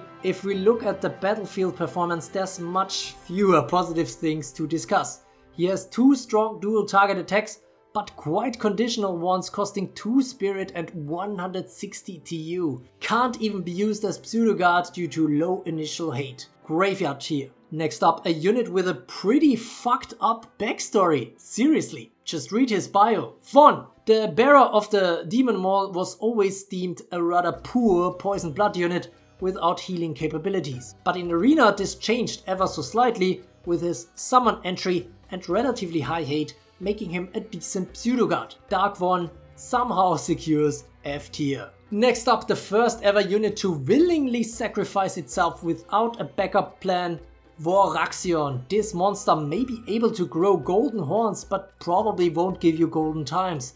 Survival Bomb unlocks after 300 TU, kills Fornaxos and deals 400% damage to each enemy that isn't stealth. And all that for a spicy cost of 4 spirit. And unlike Odin's Ragnarok, with no way to come back. Truly an earned place in the graveyard tier, where it probably feels pretty at home. Fornaxos' only decent skill is Status Drain, which could have its use against stealth or burn teams, but by far not enough. Next up, fittingly for the last unit, we have the only unit ever that is completely alone in her team type. Yuki. This Ice Witch introduced the Frost mechanic to the game. Frozen units have 90% damage reduction, are immune to status effects and can't act. So it's like an even deeper sleep. It lasts until 120 TU have passed or the unit has taken damage twice, or unfortunately it can also be purified. The fun thing is that Yuki can freeze both enemies and water allies, the latter for healing and protection purposes, the former to break them with the Icebreaker skill. Will we ever see another Frost unit? Let's see. If not, Water Yuki will remain in the graveyard tier.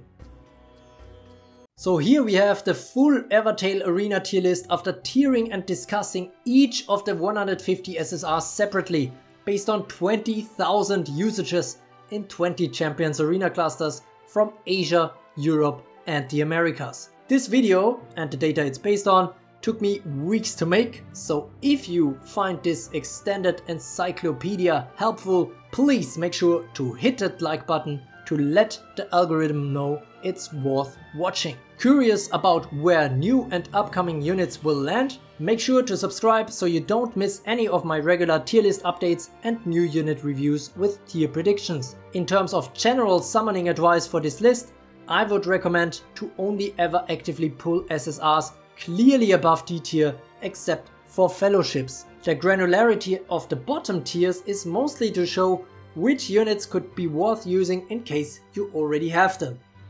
Consider becoming a channel member if you are interested in even more detailed recurring Evertale statistics and other perks, or just want to further support my work on this channel. Thank you. This is probably already the longest spoken YouTube video in Evertale's history, and I recorded it all in one sitting. So if you are still watching this, I appreciate you. Have a great day, and as always, thanks for watching.